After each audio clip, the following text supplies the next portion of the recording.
My name is Leah Mercer. I'm 29, and the night my stepmother told Dad to just sign, she had no idea the nurse beside his bed had already started recording.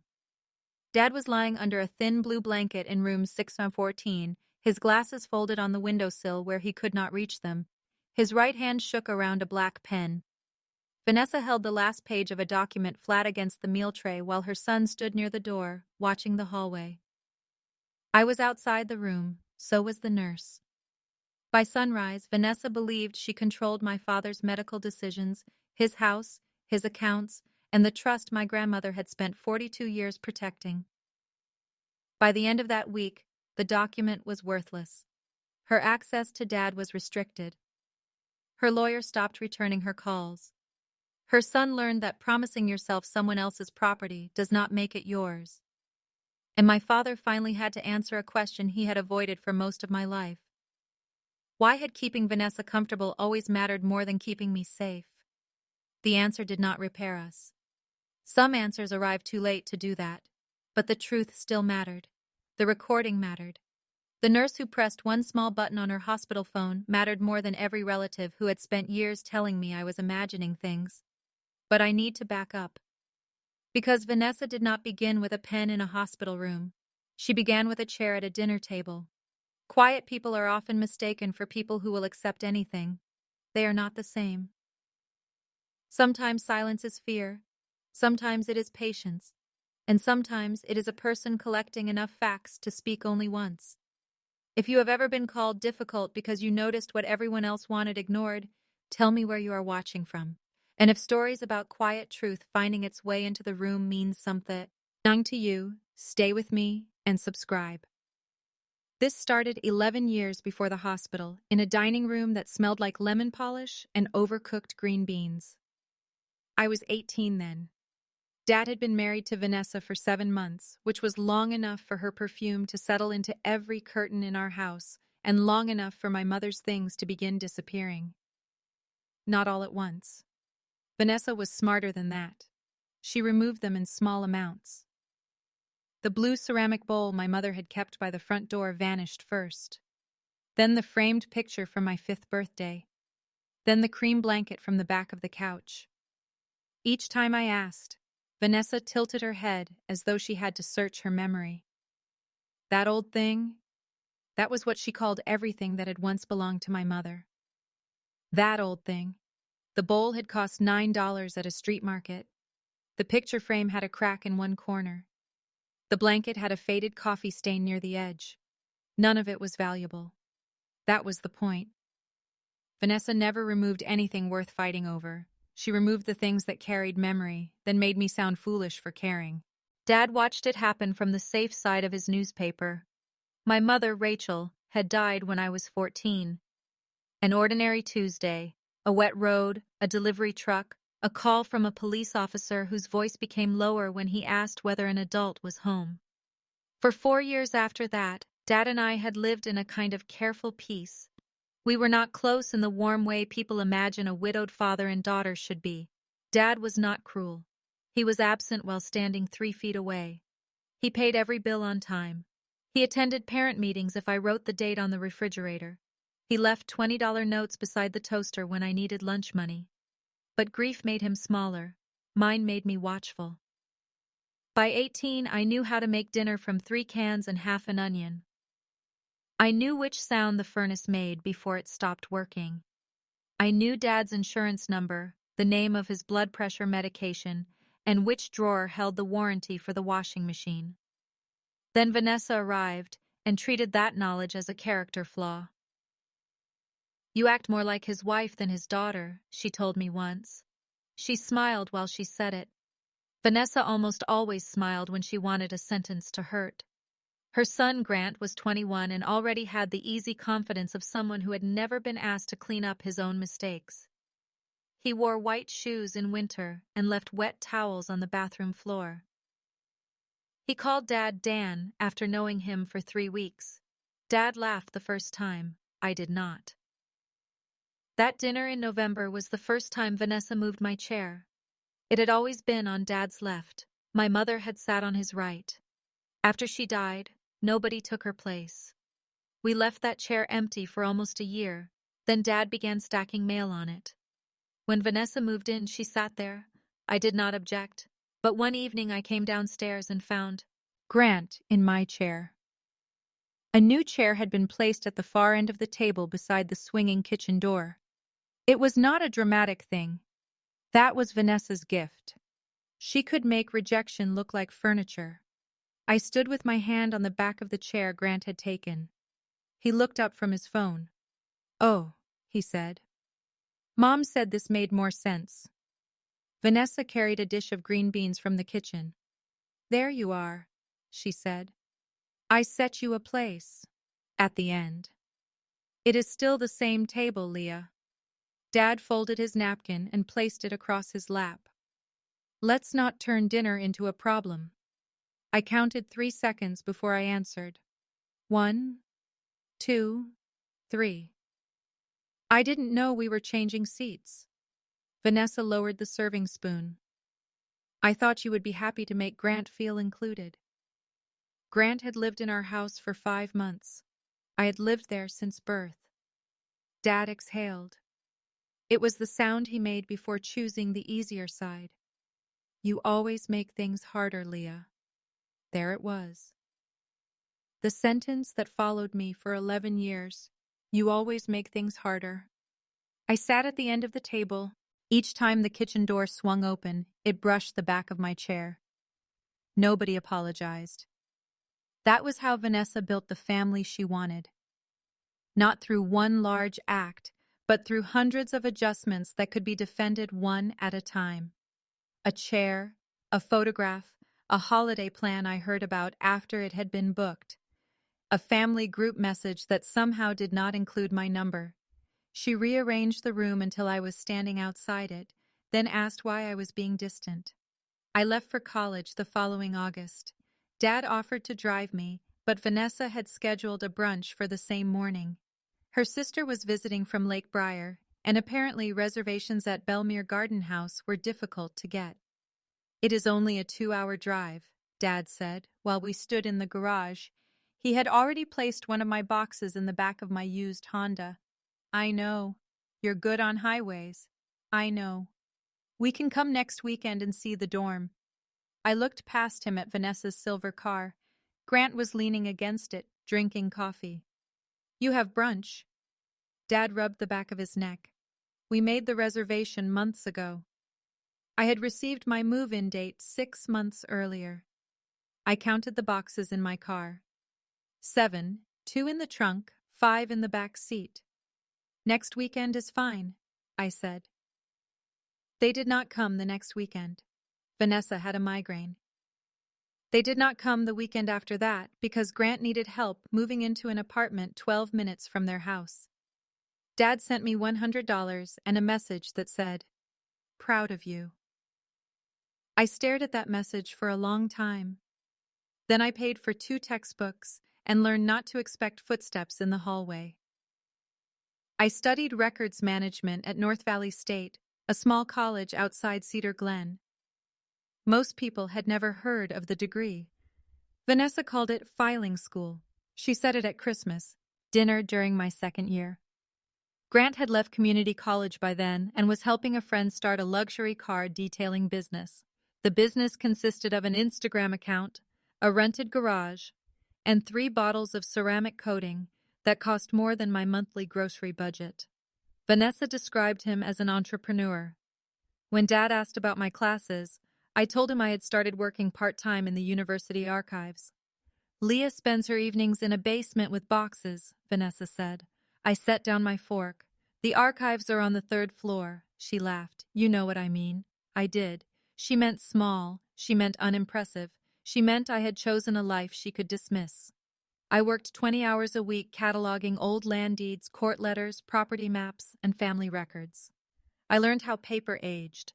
I learned how ink changed under light. I learned that the smallest difference in a date could move a boundary line by 40 acres. Most of all, I learned that people lie carelessly when they believe nobody will check. A man once came into the archives claiming his grandfather had donated a collection of Civil War letters. He wanted the university to return them because, according to him, the gift had only been temporary. The original donation form said otherwise. It had been signed in 1978. The man shouted for 11 minutes. My supervisor, Mrs. Calder, waited until he was finished. Then she turned the document toward him and tapped one paragraph with her finger. "Memory is emotional," she said. "Records are patient." I wrote that sentence on a yellow note and kept it inside my wallet for years. Mrs. Calder was the first person outside my grandmother who treated my attention to detail like a strength. My grandmother's name was Evelyn Mercer. She was Dad's mother, and she had opinions about everything from the correct way to freeze bread to the danger of trusting a person who never returned a borrowed pen. She lived in a white house on Orchard Lane, 8 blocks from us. The porch leaned slightly to the east. The kitchen clock ran 6 minutes fast. She kept cash in an oatmeal tin even after Dad opened a bank account for her. When my mother died, Grandma Evelyn never tried to become her. She did something more useful. She paid attention. She knew I hated being asked whether I was doing okay, so she asked whether I had eaten.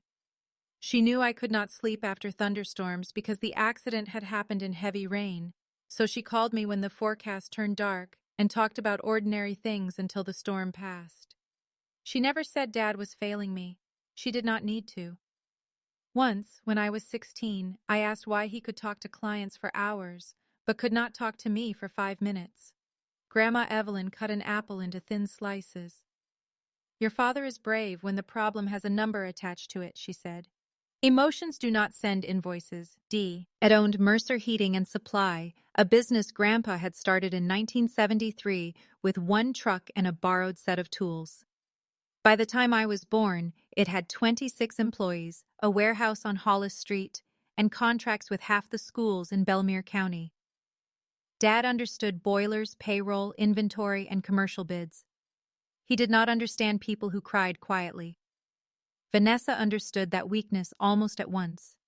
She never confronted Dad when she could guide him. She used concern.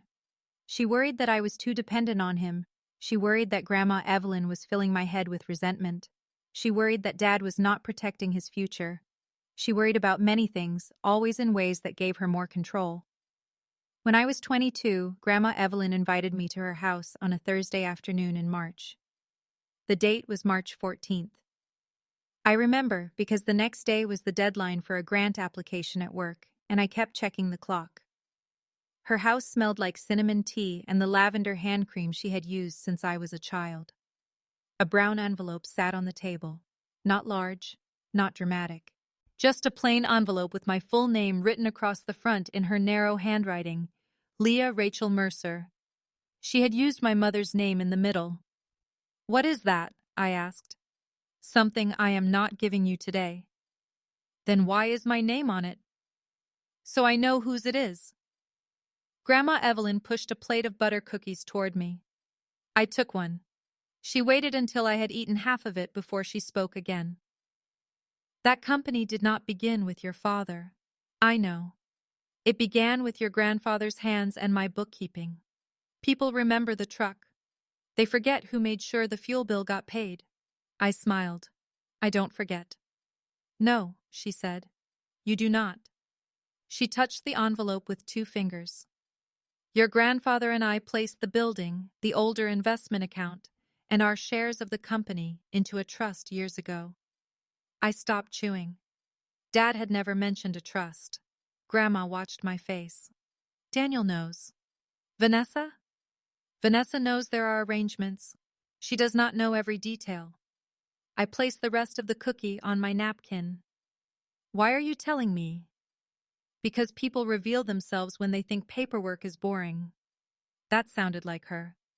She stood and crossed to the narrow desk beside the window.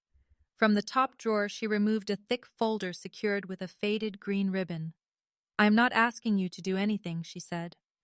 "I am asking you to understand that signatures matter, dates matter, capacity matters, and pressure matters." I knew the word capacity from documents at the archive. It meant more than whether someone could hold a pen. A person had to understand what they were signing. They had to understand the effect. They had to be free to say no. Grandma returned the folder to the drawer. "Is Dad in trouble?" Not today. Then what are you worried about? She looked toward the backyard. The pear tree outside had no leaves yet. I am old enough to know that control rarely announces itself honestly. I wanted a clearer answer. Grandma did not give unclear answers by accident. Does this have something to do with Vanessa? It has something to do with protecting what your grandfather and I built from anyone who confuses marriage with ownership. I counted the dark buttons on her sweater.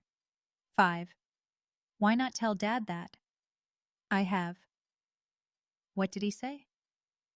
Grandma's mouth tightened. He said I was making things harder. The sentence landed differently in her kitchen. I looked at the envelope again. What is inside? A letter. Contact information. A certified copy of one document. Nothing you need unless someone becomes careless. Can I read it? Not yet. Why show it to me? So you remember, it exists. She placed the envelope inside the bottom drawer of the desk and locked it with a small brass key. Then she handed the key to me. It was warm from her palm. Keep this separate from your house keys. Grandma, Leah. Her voice was gentle but final. I slid the key into the small zippered pocket inside my purse. I did not understand then that she was giving me the first piece of a future argument. I thought she was being cautious. Vanessa thought Grandma was being controlling. Dad thought both of them were being women he could calm down by agreeing with whoever was in front of him. Grant probably did not know the trust existed. At that point, Grant was busy opening his third business. The car detailing company had lasted 9 months. After that came a home security sales company that did not sell security systems, only monthly service contracts for another company. Then came a meal delivery app that never moved beyond a logo and a launch party. Each failure became proof of his ambition. My steady job became proof that I lacked it. After college, I moved to Fairhaven, 40 minutes from Belmere, and took a position with a document compliance firm called Hartwell Records Group. The name sounded dull. Vanessa approved of that. She never asked what I did. If she had, she might have learned that hospitals, law firms, banks, and family-owned companies hired us when their records had become a legal risk. We reviewed access logs, document histories, signatures, storage procedures, and internal controls. By 27, I managed a team of 12. I earned $86,000 a year. I wore plain black shoes, drove the same Honda, and rented a quiet apartment above a bakery. Vanessa continued telling people I worked with filing cabinets. I let her. Being underestimated can be useful when you do not need applause. Dad knew more than she did, but not much. He once asked whether I could help Mercer Heating digitize old payroll files. I offered to review their whole retention system at no charge. Vanessa interrupted from across the room. We are not turning the company into one hotel. F. Leah's projects. Dad looked at me, then at her. That's not what she meant. It was what she meant. He knew it. He still changed the subject. You always make things harder. By the time I turned 28, I heard the sentence even when nobody said it. It appeared in silences, in invitations sent too late, in Dad's habit of calling only while driving because that gave him a reason to end the conversation, in Vanessa's careful updates about Grandma's health that never included enough information for me to act. Grandma Evelyn had congestive heart failure. She was 81. Some months were good. Others left her tired after walking from the kitchen to the porch. I visited every Sunday. Vanessa visited when someone might notice. At Grandma's 80th birthday dinner, Vanessa carried in a bakery cake that cost $140 and placed it in the center of the table. The frosting flowers matched her blouse. She took 23 pictures. She stayed 50 minutes. After she left, Grandma looked at the cake and said, "Too much sugar and not enough sincerity." Then she asked me to cut her a second slice. Grandma died the following February. Not suddenly. That did not make it easier. She spent her final week at Belmere Community Hospice in a room with pale green walls and a window facing west. Dad came every day. Vanessa came with him. Grant came twice. I slept in the chair beside Grandma's bed on the last night. At 4:12 in the morning, she opened her eyes. "You still have the key?" she asked. I reached into my purse. The brass key had moved from one bag to another for nearly 6 years. Yes. Good. Do you want me to get the envelope? No. Her voice was barely air. Not yet? She looked at me for a long moment. Only when someone tells you a signature matters more than a person. I leaned closer. I don't understand. You will. Those were not her final words. Her final words came 20 minutes later when a nurse adjusted her pillow. Grandma whispered, "That is better." Then she was gone. Vanessa cried loudly in the hallway. Dad stood at the window. I counted the square tiles beneath my shoes, 6 across, 9 down, 54. It was the only thing I could hold. At the funeral, Vanessa wore pearl earrings that had belonged to my mother. I noticed them before I noticed anything else. Small white pearls, gold backs. My mother had worn them in every school picture from my childhood. I waited until we were alone near the coat room. "Where did you get those?" Vanessa touched one earring. "Daniel gave them to me. They were Mom's." "I know." I looked across the room at Dad. He was speaking with the funeral director. "Why would he give them to you?" Her eyes softened in the way they did when she was preparing to make cruelty sound reasonable. "Because they were sitting in a box, Leah. They were mine." "No one said that." "Mom did. My mother had told me when I was 12 that the pearls would be mine someday. No written note, no formal gift, just a mother standing behind her daughter at a mirror, fastening an earring and smiling." Vanessa lowered her voice. "This is not the day. You wore them here. Your father wanted me to have them. He gave you her earrings to wear to his mother's funeral?" Her mouth became a thin line. "You are making a scene." I looked around. Nobody was watching. My voice had not risen. There was no scene. That was another thing Vanessa did. She named the explosion before it happened, so any response looked like proof. Dad came over. "What's going on?" I pointed to the earrings. He closed his eyes for half a second. That was enough. He remembered. "They were in the jewelry box," he said. "They were supposed to come to me." "Your mother never put that in writing." Vanessa looked down as though she had been placed in an awkward position by two unreasonable people. I counted 4 breaths. Then I said, "Take them off." Dad stared at me. "Leah, they belong to me. Not here. She wore them here." Vanessa touched his arm.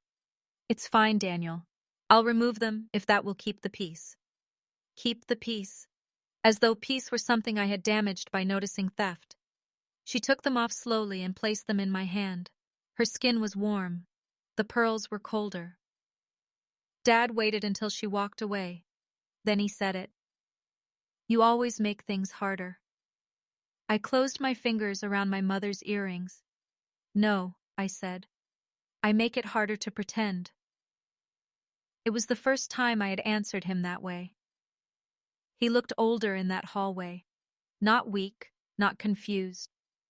Just tired of consequences. That mattered later.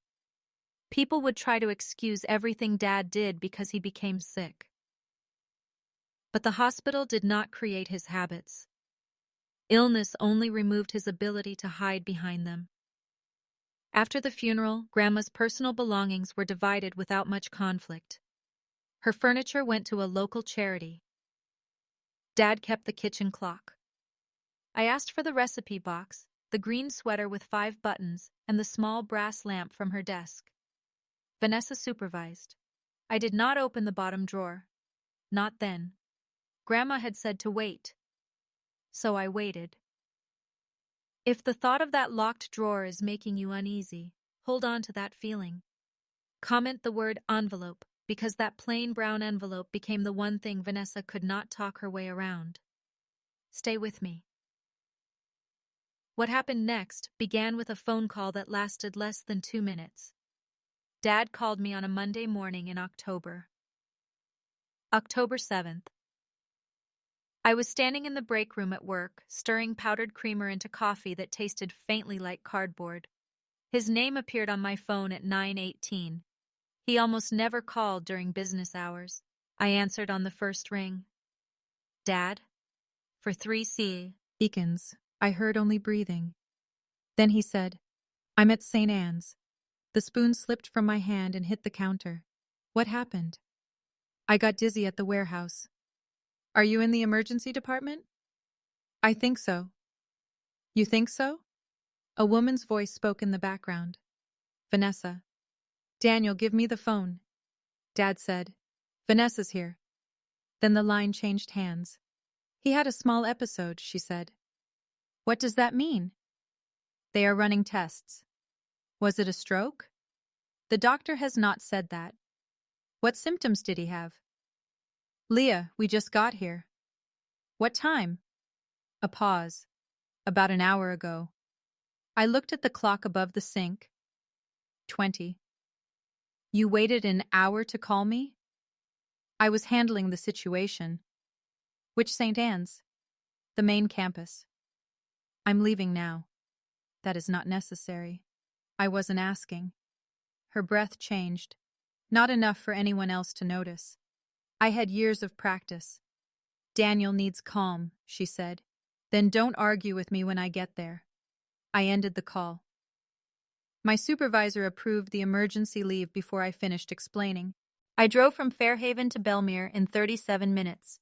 It usually took 45. I counted red lights. 9. I ran 3 yellow ones. The hospital parking garage charged $4 for the first hour and $2 for each additional hour. I remember because the machine printed the rate in red across the ticket, and my mind caught on the number while everything else felt uncertain. Room numbers, prices, dates. Facts held still when people did not. Dad was in the emergency observation unit, Bay 12. Vanessa stood beside his bed wearing a cream sweater and perfect makeup. Grant sat in the visitor chair scrolling through his phone. Dad looked gray. A clear tube ran beneath his nose. A monitor blinked green numbers above his shoulder. I moved to the bed. Dad. He opened his eyes. Hey, kid. He had not called me kid in years. I took his hand. It was cold. What happened? I got dizzy, Vanessa answered. He collapsed during a staff meeting. Dad looked at her. I didn't collapse. You fell against a table. I sat down. You were on the floor when the ambulance arrived. He frowned. That was the first small crack. Not the argument.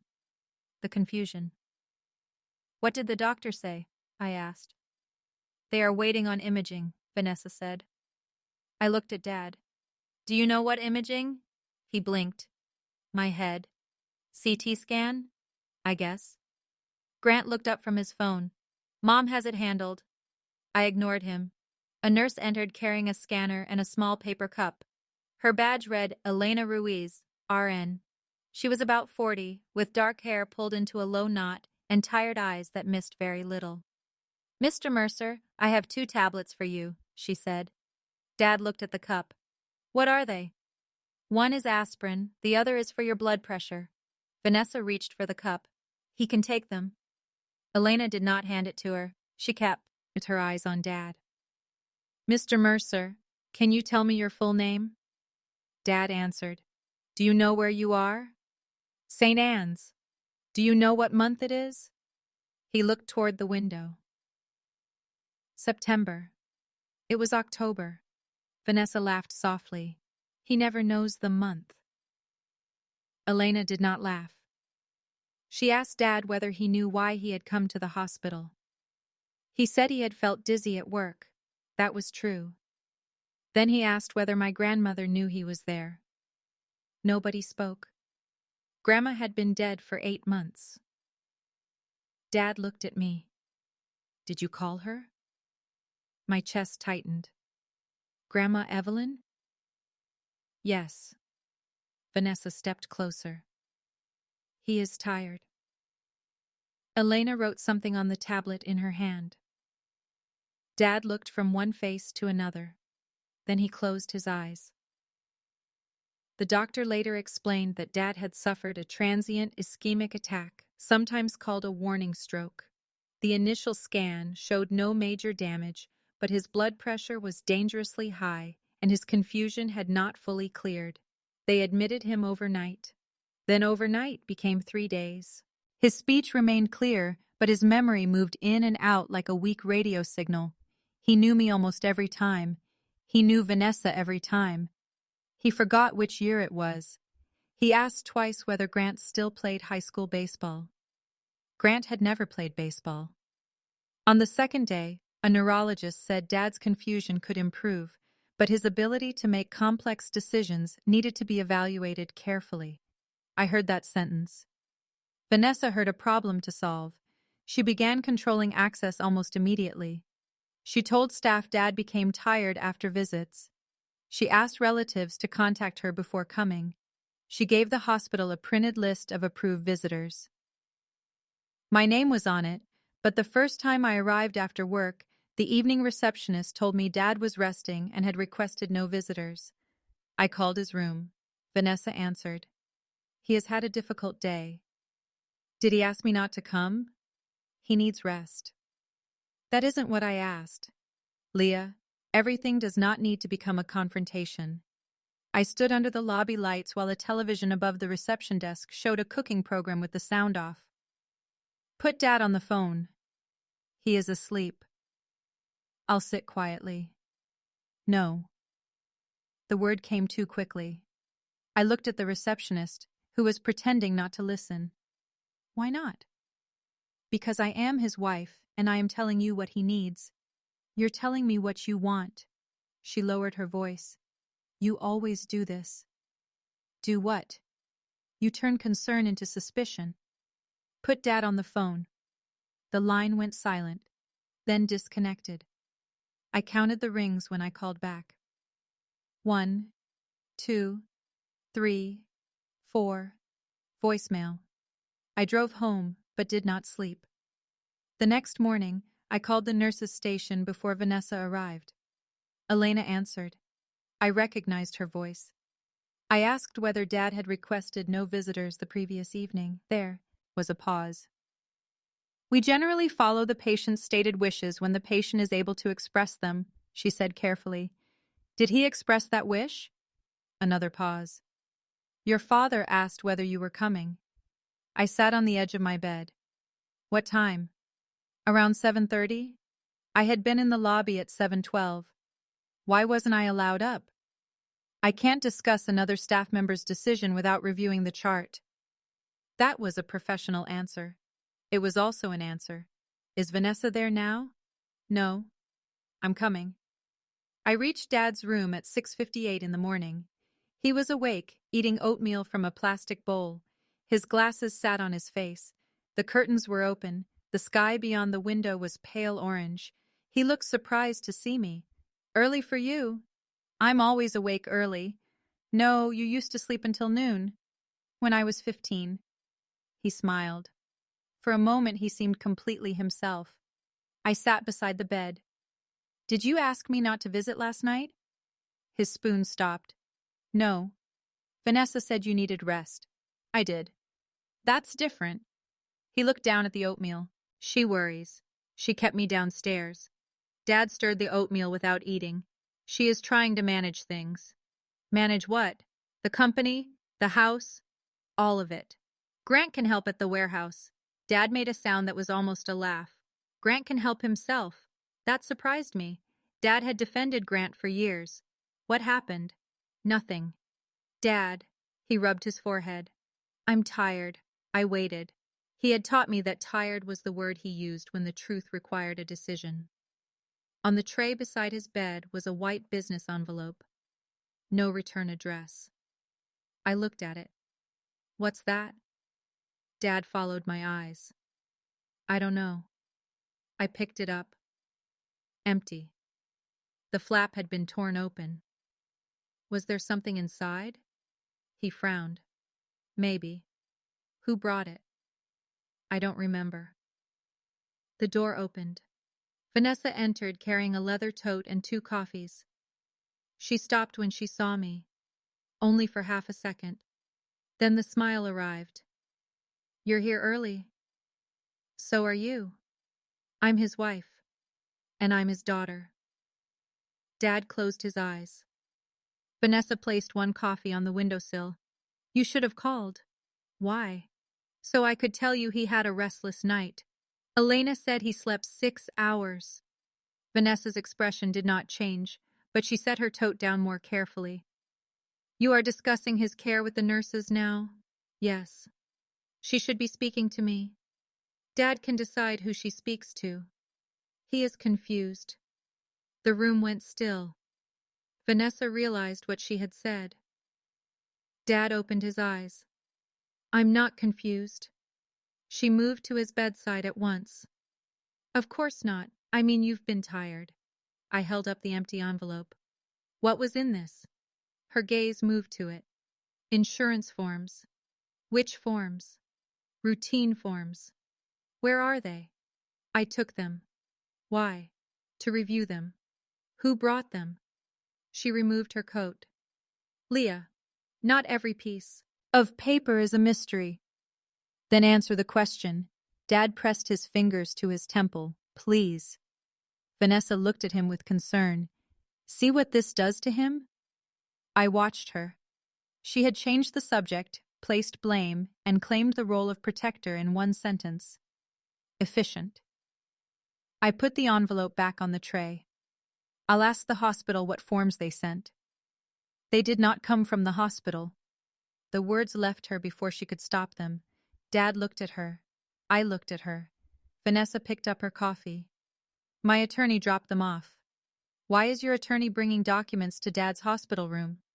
Our attorney. What documents? Updates. To what? Daniel's estate plan. Dad looked at her again. My what? She placed a hand on his arm.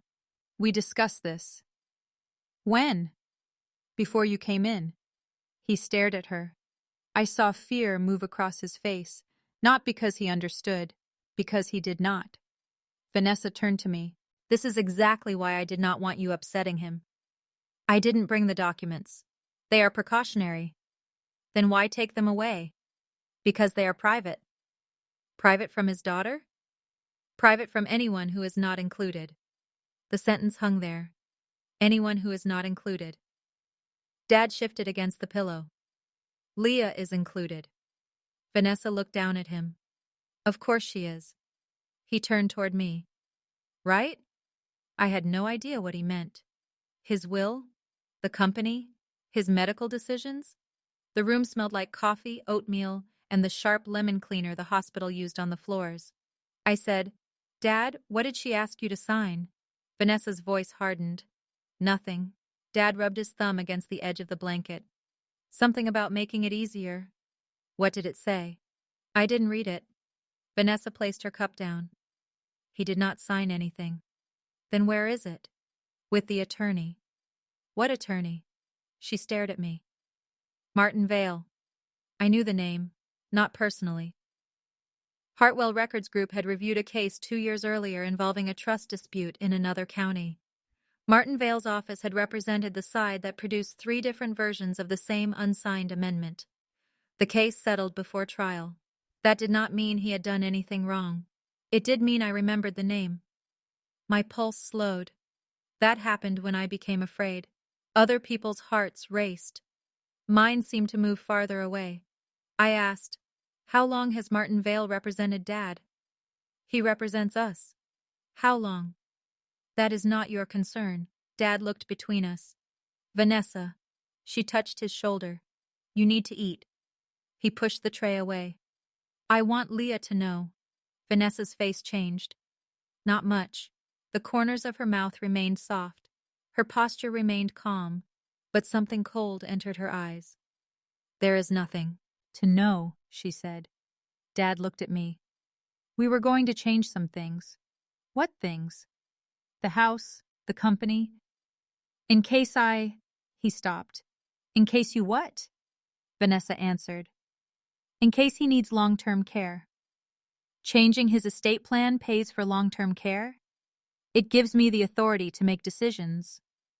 What authority do you have now? I'm his wife. That wasn't my question. She picked up her tote. I will not be questioned like this. I looked at Dad. Do you want me to leave?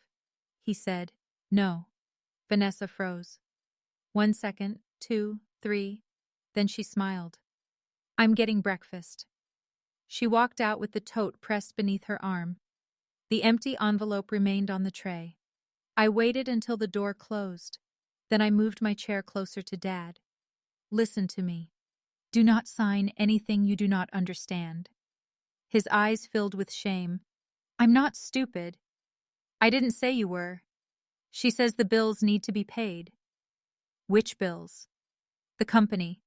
Does the company need money? I don't know. Did Grant ask you for money? Dad looked toward the door. That was enough. How much? He whispered. 240. $240. He shook his head. 1,000. I sat back. Grant's latest business was a property investment company called Northcrest Renewal. According to its website, it bought neglected homes and restored neighborhoods. According to public county records, it owned one house. The house had been purchased for $98,000 and had 3 unpaid tax notices attached to it. Why does Grant need $240,000? He has a development opportunity. Where? I don't remember. Did you agree to give it to him? Dad's eyes closed. Vanessa says it would stay in the family. Whose family? He opened his eyes again. That isn't fair. No, it isn't. His mouth tightened. I had gone too far. Not because the question was wrong, because he was ill and frightened, and Vanessa had trained both of us to turn every disagreement into a trial of loyalty. I lowered my voice. I'm not asking you to choose between us. I'm asking you not to sign anything while you're confused.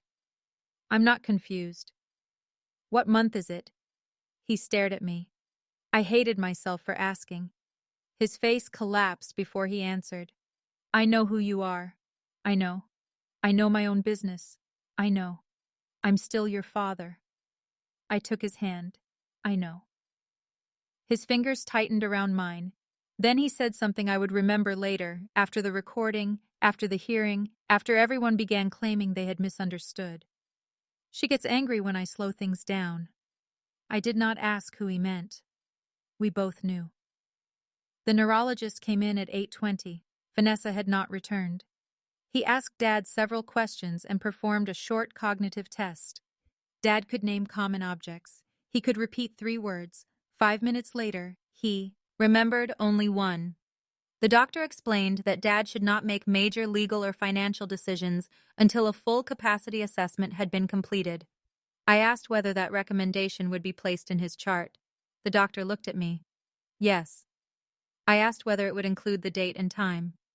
Yes. Dad looked embarrassed. I squeezed his hand. This protects you. He looked away. At 8:47, Vanessa returned with Grant and a man carrying a slim black briefcase. Martin Vale. He was in his late 50s, with silver hair and a navy suit that looked too formal for a hospital corridor before 9 in the morning. Vanessa stopped when she saw the neurologist. Martin stopped behind her. Grant muttered something under his breath. I stood. Vanessa's smile appeared. Perfect timing, she said. Doctor, this is our family attorney. The neurologist looked at Martin, then at Dad. Mr. Mercer will not be completing legal documents today. Nobody spoke. Martin adjusted his grip on the briefcase. Vanessa laughed once. I'm sorry? The patient requires further assessment before making complex decisions. We already discussed these documents before his episode. Then they can wait until his condition is stable. Martin's eyes moved to me. He did not recognize me. That was useful. Vanessa stepped closer to the doctor. My husband asked for these changes. Dad said nothing. The neurologist looked at him. Mr. Mercer, do you want to sign legal documents this morning? Dad's eyes moved from the doctor to Vanessa, then to the black briefcase, then to me. I want to go home. Vanessa touched his shoulder. This helps us get you home. The doctor's expression changed, only slightly. Mrs. Mercer, please let him answer without assistance. Grant crossed his arms. This is ridiculous. I looked at him. What development needs $240,000? His face drained. Vanessa turned toward Dad. You told her? Dad flinched. That single movement told the doctor more than any of us could have explained. Martin cleared his throat. I think it would be appropriate to continue this discussion privately. The neurologist said, "I agree." He stepped toward the door and held it open. "For you, Mr. Vale, and for the visitors who are not currently supporting the patient's care." Grant laughed. "You're kicking us out?" "I am limiting stimulation while we complete the assessment." Vanessa did not move. She looked at Dad. "Daniel?" Dad stared at the blanket. She waited. 5 seconds. I counted every one. Then she picked up her tote. "Fine," she said. "We will give you quiet." She passed me on the way out. Her perfume reached me before her whisper did. "You have no idea what you're interfering with." I looked straight ahead. "No," I said, "but I'm going to find out." The door closed behind her. At that point, I believed the worst. Danger had passed. The doctor had stopped the meeting. The documents had not been signed. Dad was being watched. I was wrong. Vanessa did not need the morning. She needed a different nurse, a darker hallway, and 5 minutes when everyone believed she had gone home. Vanessa waited until after 10 that night. I knew because the hospital access log later showed her badge at 10:06 p.m. At the time, I was in Dad's kitchen searching for his medication list. The hospital had asked whether he was taking anything beyond the prescriptions in their system. Vanessa said she kept the current list in her purse. Then she left without giving it to anyone. Dad's house was 12 minutes from St. Anne's. I still had the key he had given me in college, though Vanessa had asked for it back twice. The porch light was off. I unlocked the door at 9:41 and stood in the entryway without turning on the main light. The house no longer smelled like home. Vanessa burned expensive candles that carried names like Coastal Linen and Winter Cedar. That night, the air smelled faintly of vanilla smoke and the roast chicken they had eaten before Dad went to the hospital. His shoes were still beside the front door, brown leather, size 11, one lace untied. I stared at them longer than I should have. A person could be reduced so quickly. One moment he was standing in a warehouse, arguing about a shipment of copper fittings.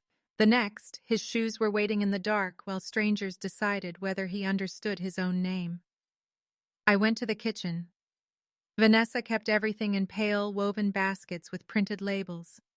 Tea, snacks, vitamins. The labels made the room look organized. They did not make anything easy to find. Dad's prescriptions were in a cabinet beside the refrigerator. 5 bottles. I photographed every label and wrote the names in my phone. Amlodipine, atorvastatin, lisinopril, a daily aspirin. 1 bottle of sleep medication prescribed 3 months earlier. The sleep medication was nearly empty. I checked the date. 30 tablets had been filled 12 days before. Dad was supposed to take one only when needed. I counted what remained. 4. My hand stayed inside the cabinet. Maybe the bottle had been old when it was refilled. Maybe tablets had spilled. Maybe he had been taking more than directed because he could not sleep. There were ordinary explanations. Records taught me not to choose the most dramatic explanation simply because it fit my fear. They also taught me not to ignore a number because it was uncomfortable. I photographed the bottle. Then I searched the drawer beneath the phone where Dad had always kept business cards and emergency numbers. The old list was still there. Warehouse manager, insurance agent, accountant, family doctor. Grandma's number remained on the sheet, even though the line had been disconnected after her death. Someone had added Martin Vale's name in blue ink. Not Dad's handwriting. Vanessa's letters leaned forward. Dad's stood upright. Martin Vale, estate planning. The words had been written above Dad's original attorney, Susan Bell, whose name was crossed out with one dark line. I took another photograph. Then I saw the indentation. A sheet had been removed from the pad beside the phone, but the pressure from the writing remained on the page below. At work, we used angled light and imaging software to read impressions when documents mattered enough. I did not have either in Dad's kitchen. I used the flashlight on my phone. The marks were faint. I could make out a date. October 10th, 3 days away. Below it, 2 words. New trust. And beneath those, a number that began with 240. I photographed the page from 5 angles. My phone rang. The sound cut through the house so sharply that I dropped the medication list. Elena Ruiz. I had given her my number that morning after Dad asked staff to contact me about his care. I answered. Is he okay? Her voice was low. Are you in the hospital? No, I'm at his house. You need to come back. What happened? I can't explain everything over the phone. Is Dad conscious? Yes. Did he have another episode? No. I heard a door close behind her. Then she said, Your stepmother came back. I grabbed the medication bottles and placed them in a grocery bag. Is she with him? Not now. What did she do? Elena lowered her voice further. She brought documents. My body became still. Did he sign? I need you to come here. Elena. I stopped it as soon as I understood what was happening. As soon as you understood? There was a pause. I was not assigned to his room at the beginning of the shift. I looked at the clock on the microwave. 10:23. I'm leaving now. Drive safely. I ended the call and reached the hospital in 9 minutes. The parking barrier lifted slowly enough to feel personal. I left the car on level 2 beside a yellow pillar and ran toward the elevator carrying the bag of medication bottles. The elevator stopped on every floor. 2, 3, 4. A man in green scrubs entered on 5 and pressed lobby, then apologized when he realized he had stepped into an elevator going up. I wanted to scream at the doors. I did not. I counted the metal screws in the control panel. 8. The doors opened on 6. The hallway was quieter than it had been during the day. Half the ceiling lights were dimmed. Machines hummed behind closed doors. A cart of folded towels stood outside the supply room. Elena waited near the nurse's station.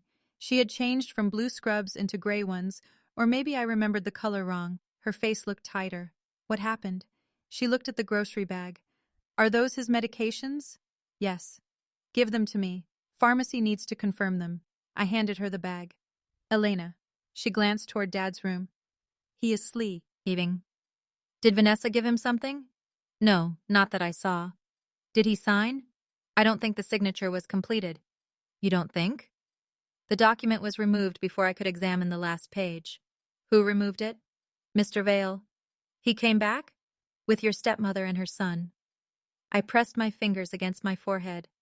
The doctor said no documents. I know. Then why were they allowed inside? The visitor restriction was not entered correctly. That sentence told me several things. Someone had failed to document the doctor's instruction. Vanessa had found the gap. And Elena was angry enough to tell me without softening it. Who was assigned to Dad? A float nurse named Brandon. He was covering 2 additional rooms because another nurse went home sick. Did Vanessa tell him Dad was cleared? She said the documents were hospital discharge forms. The empty envelope. Routine forms. I looked toward room 614. Tell me exactly what you saw. Elena folded her arms. I went in because the call light had been on for almost 4 minutes. Mr. Mercer was in bed. His glasses were on the windowsill. The meal tray was pulled across him. Mrs. Mercer was standing on his right side with a document open to the signature page. And Grant? Near the door. Martin? He was beside the window. What was Dad doing? Holding a pen. Did he know what the document was? He asked. The hallway seemed to narrow around me. What did he say? He said, What is this one? This one? Yes. As if there had been others? That was how it sounded. What did Vanessa say? Elena looked at me. She said, It's the one we talked about. Just sign. The title of my life for the next year arrived in that whisper. Just sign. 2 small words. No shouting. No threat. Only the voice of a wife speaking to a sick man who could not see the page in front of him. What happened next?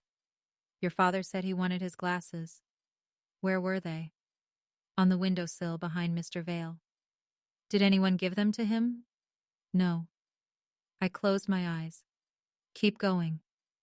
Mrs. Mercer placed the pen between his fingers.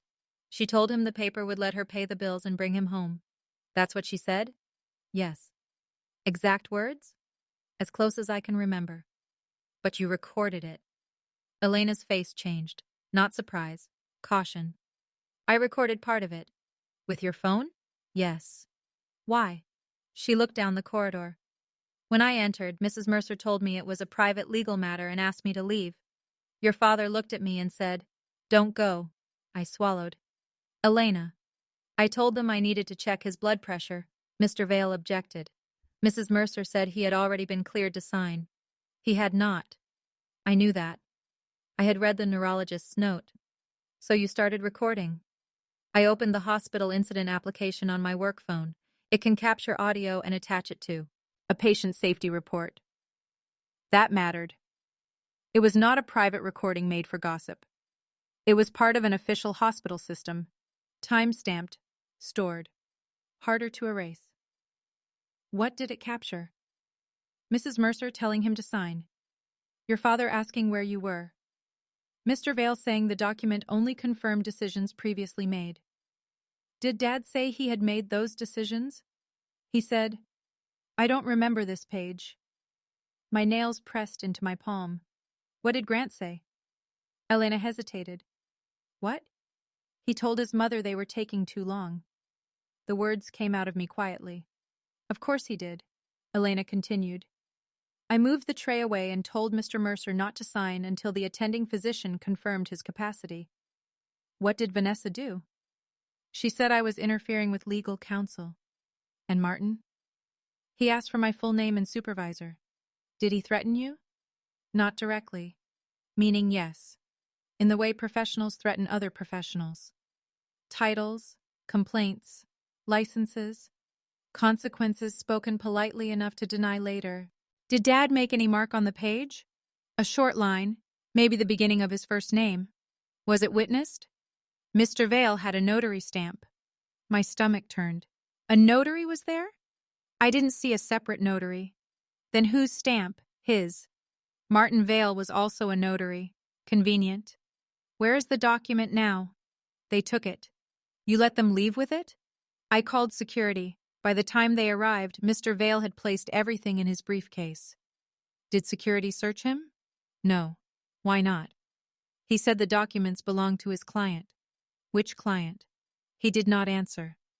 I walked toward Dad's room. Elena touched my arm. Wait. I turned. There is more. What? Your father asked me not to let them come back tonight. Did you document that? Yes. Did he name them? He said, Vanessa and that lawyer. Grant? He did not mention Grant. Was he oriented when he said it?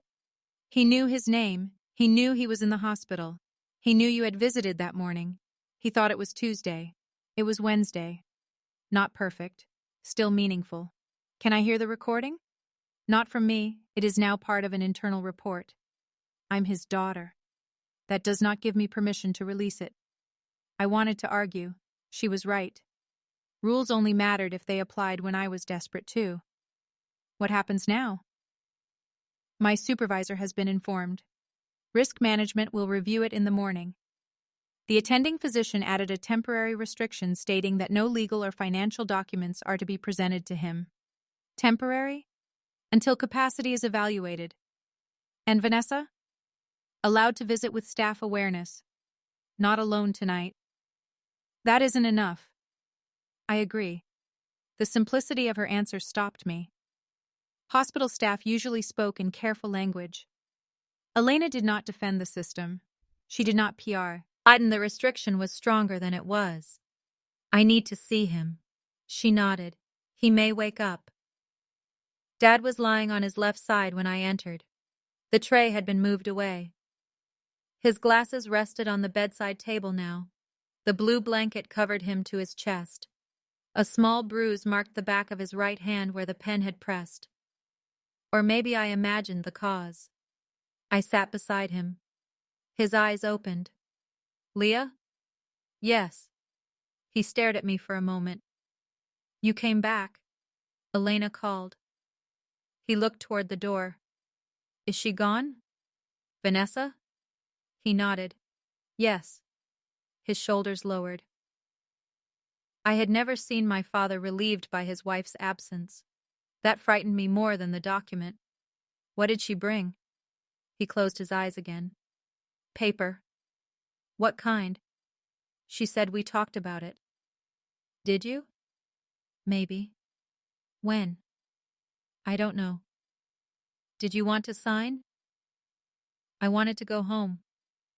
I moved closer. Those are not the same thing. He rubbed his thumb against his fingers as though the pen remained there. She said I promised. What did you promise? To take care of them. Vanessa and Grant? He has debts. How much? Too much. Did you promise Grant $240,000? Dad opened his eyes. I said I would look at the numbers. That isn't a promise. She says it is. Who? He did not answer. I counted the seconds. 7. Then he whispered, she gets so disappointed. I almost laughed. Not because it was funny. Because disappointment was the word he chose for a woman who had brought an attorney into his room at 10 at night after a neurologist said he could not make complex decisions. Dad still could not name what she did. Naming required action. She told you to sign something you could not read. She would not hurt me. She did hurt you. His face tightened. You don't know our marriage. No, I know what happened in this room. She has taken care of me. So have I. The words came out before I could stop them. He looked away. I regretted saying them at once. Care should not have been a competition. Vanessa had made it one for years, but I did not have to continue it. I lowered my voice. Dad, I need you to tell the doctor that you don't want legal papers brought in until you understand them. He stared at the wall. What if the company needs me? The company can wait. It can't. Then your managers can handle it. No one knows everything. Neither do you right now. That hurt him. I saw it. He pulled his hand away from mine. You think I'm finished. No. You all do. I think you're sick. Same thing. Not to me. He looked at me then. Behind the confusion, I saw the man who had driven through snowstorms to repair school boilers before children arrived. The man who could tell the size of a pipe fitting by touch. The man who had written proud of you instead of coming to my dorm because words on a screen were easier than showing up. He was still there, but he was not fully in control of the room, and people who loved control could smell weakness. Do you trust me? I asked. His eyes moved over my face. Yes. Then let me make things harder for a while. His mouth shifted, almost a smile. You were always good at that. The old sentence could have wounded me. That night, it sounded tired. I leaned back in the chair. Good. Then we understand each other. Dad slept again. I stayed until 2:00 a.m. Vanessa called the room 5 times. I did not answer. Grant texted me at 11:34. You are blowing this up. At 11:41, Dad wanted to sign. At 12:06, Mom has legal rights. You don't. At 12:19, this is about his care, not your old issues. I took screenshots. At 12:22, he deleted the second message. My screenshot remained. Records were patient. At 1:03, Martin Vale emailed me. The subject line read, Family Matter, Ms. Mercer. I understand that emotions are elevated due to your father's current medical condition. Please be advised that Mr. and Mrs. Mercer had begun reviewing updates to their estate and financial management documents well before his hospitalization. Any suggestion that these discussions originated during his present admission would be incorrect. I encourage you not to interfere with privileged communications between my clients. Further disruption may require us to take appropriate steps to protect their privacy and legal rights. Sincerely, Martin H. Vale. I read it 3 times. He did not say Dad had signed. He did not say Dad understood. He did not say when the discussions began. He called both of them his clients, though Dad had asked who he was that morning. The email was written to frighten me without giving me anything I could disprove. I forwarded it to my personal archive account. Then I replied with one sentence. Please preserve every version of every document presented to Daniel Mercer during his hospitalization, including metadata, drafts, witness records, and signature pages. I did not identify my profession. I did not accuse him. I asked him to preserve records. His answer came 6 minutes later. Do not contact me again. I saved that too. The next morning, hospital risk management met with me in a conference room on the 6th floor. The room had no windows. A woman named Patricia Goss sat across from me with a yellow legal pad. Beside her was the nursing supervisor, Raymond Cole, and a patient advocate named Nisha Patel. Elena was not present. Patricia explained that the hospital was reviewing a report involving possible interference with a patient's medical care and decision-making. Possible. That word did a lot of work. I asked whether the recording had been preserved. She said yes. I asked whether it included the full interaction. She said she could not discuss evidence during an active review. I asked Heather hospital staff had allowed an attorney into Dad's room after a physician documented that he should not complete legal documents. Raymond said the instruction had not been converted into a formal visitor order at the time. Why not? The note was clinical. Does a clinical note not apply to the patient? It does, but the communication process was incomplete. Incomplete is how they entered.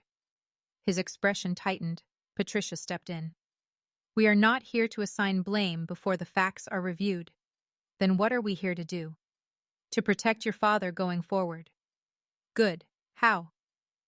Nisha opened a folder. They proposed supervised visits for Vanessa, no visits for Martin Vale, without written approval from Dad's attending physician, and no legal documents in the room. What about Grant? He may visit during standard hours. He stood at the door while they pressured Dad. Patricia wrote something. That will be reviewed. Meanwhile, he can enter. Unless your father asks that he not. My father believes his mother has been dead for 8 months 1 hour and asks about her the next. He still retains rights. I know. I'm not asking you to remove his rights. I'm asking you to protect his ability to use them. Nisha watched me carefully. What would you like to happen? I want a formal capacity evaluation. I want the hospital to preserve the recording and every access log. I want the names of everyone who entered Dad's room last night. I want the visitor restriction placed in the actual system, not buried in a note. And I want a patient representative who does not benefit from anything he signs. Patricia stopped writing. Are you seeking to be appointed? No? That surprised them. Vanessa would have said yes before the question ended. I want someone neutral, I continued. If Dad becomes fully clear and chooses Vanessa, then he chooses Vanessa. But he should make that choice without her holding the pen. Nisha nodded once. I can request an independent advocate. Do it. Patricia asked whether I had evidence of earlier coercion. Not yet. That answer was honest. Suspicion was not proof. The medication bottle was not proof. The notepad impression was not proof. Dad's fear was evidence of something, but not necessarily what. I had fragments. Vanessa had years of practice turning fragments into misunderstandings. I needed a record she could not rearrange. After the meeting, I went to Dad's room. Vanessa was seated beside his bed. A staff aide stood near the door. The supervised visit had begun. Vanessa wore dark trousers and a pale blue blouse. No perfume, no visible anger. She had adapted. Her hand rested on Dad's blanket. When I entered, she looked up with wet eyes. I hope you're satisfied. Dad stared at the television. What happened? I asked. She has been treated like a criminal, Grant said from the other side of the room. He was allowed in too. The aide looked uncomfortable. I placed Manatupio, my bag on the chair. No one called her a criminal. Vanessa dabbed beneath one eye. I was trying to prepare for the possibility that my husband might need care. At 10 o'clock at night. Martin was available then. After being told Dad should not sign. No one told me that. The neurologist said it in front of you. He said Daniel needed assessment. He did not say we could not discuss documents already prepared. You put a pen in his hand. Dad closed his eyes. Vanessa's voice softened. He asked me to help. The aide looked down at the floor. Grant stepped forward. This is exactly what you wanted. What did I want? To make Mom look bad. I didn't tell her to come back after 10. You called the hospital and poisoned everyone against her. I was at Dad's house. Vanessa looked at me sharply. Why were you in our house? To get his medication list. You went through my things? I went through Dad's medication cabinet. That is my home. It is his too. And you no longer live there. Dad said, Stop. We all stopped. His voice was weak, but it belonged to him. He looked at Grant. Go get coffee. Grant blinked. What? I want coffee. The doctor said you should limit caffeine, Vanessa said. Dad looked at her. For you. Grant stared at him, then he left. Dad turned toward Vanessa. I need to talk to Leah. Her hand remained on the blanket. We can all talk. Alone. The wetness vanished from her eyes, not dramatically, just gone. The aide stepped closer. Mrs. Mercer, we can wait outside. Vanessa stood. She smoothed the front of her blouse. Of course. At the door, she looked back. I love you, Daniel. Dad did not answer. She waited long enough for everyone to notice. Then she walked out. The aide followed, leaving the door slightly open. I sat beside the bed. Dad spoke without looking at me. Did you go through the desk? What desk? At home? No. Did you find anything? I found your medications. He looked toward the open door. Then he whispered, Vanessa has papers in the den. What papers? I don't know. Where?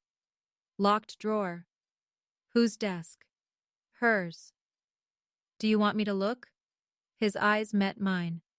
That was the moment when he could have asked for help clearly. Instead, he said, I don't know. Even then. Even after the pen. He wanted rescue without having to authorize it. I sat back. I'm not breaking into her desk. I didn't ask you to. No. You told me where the papers are and left me to decide.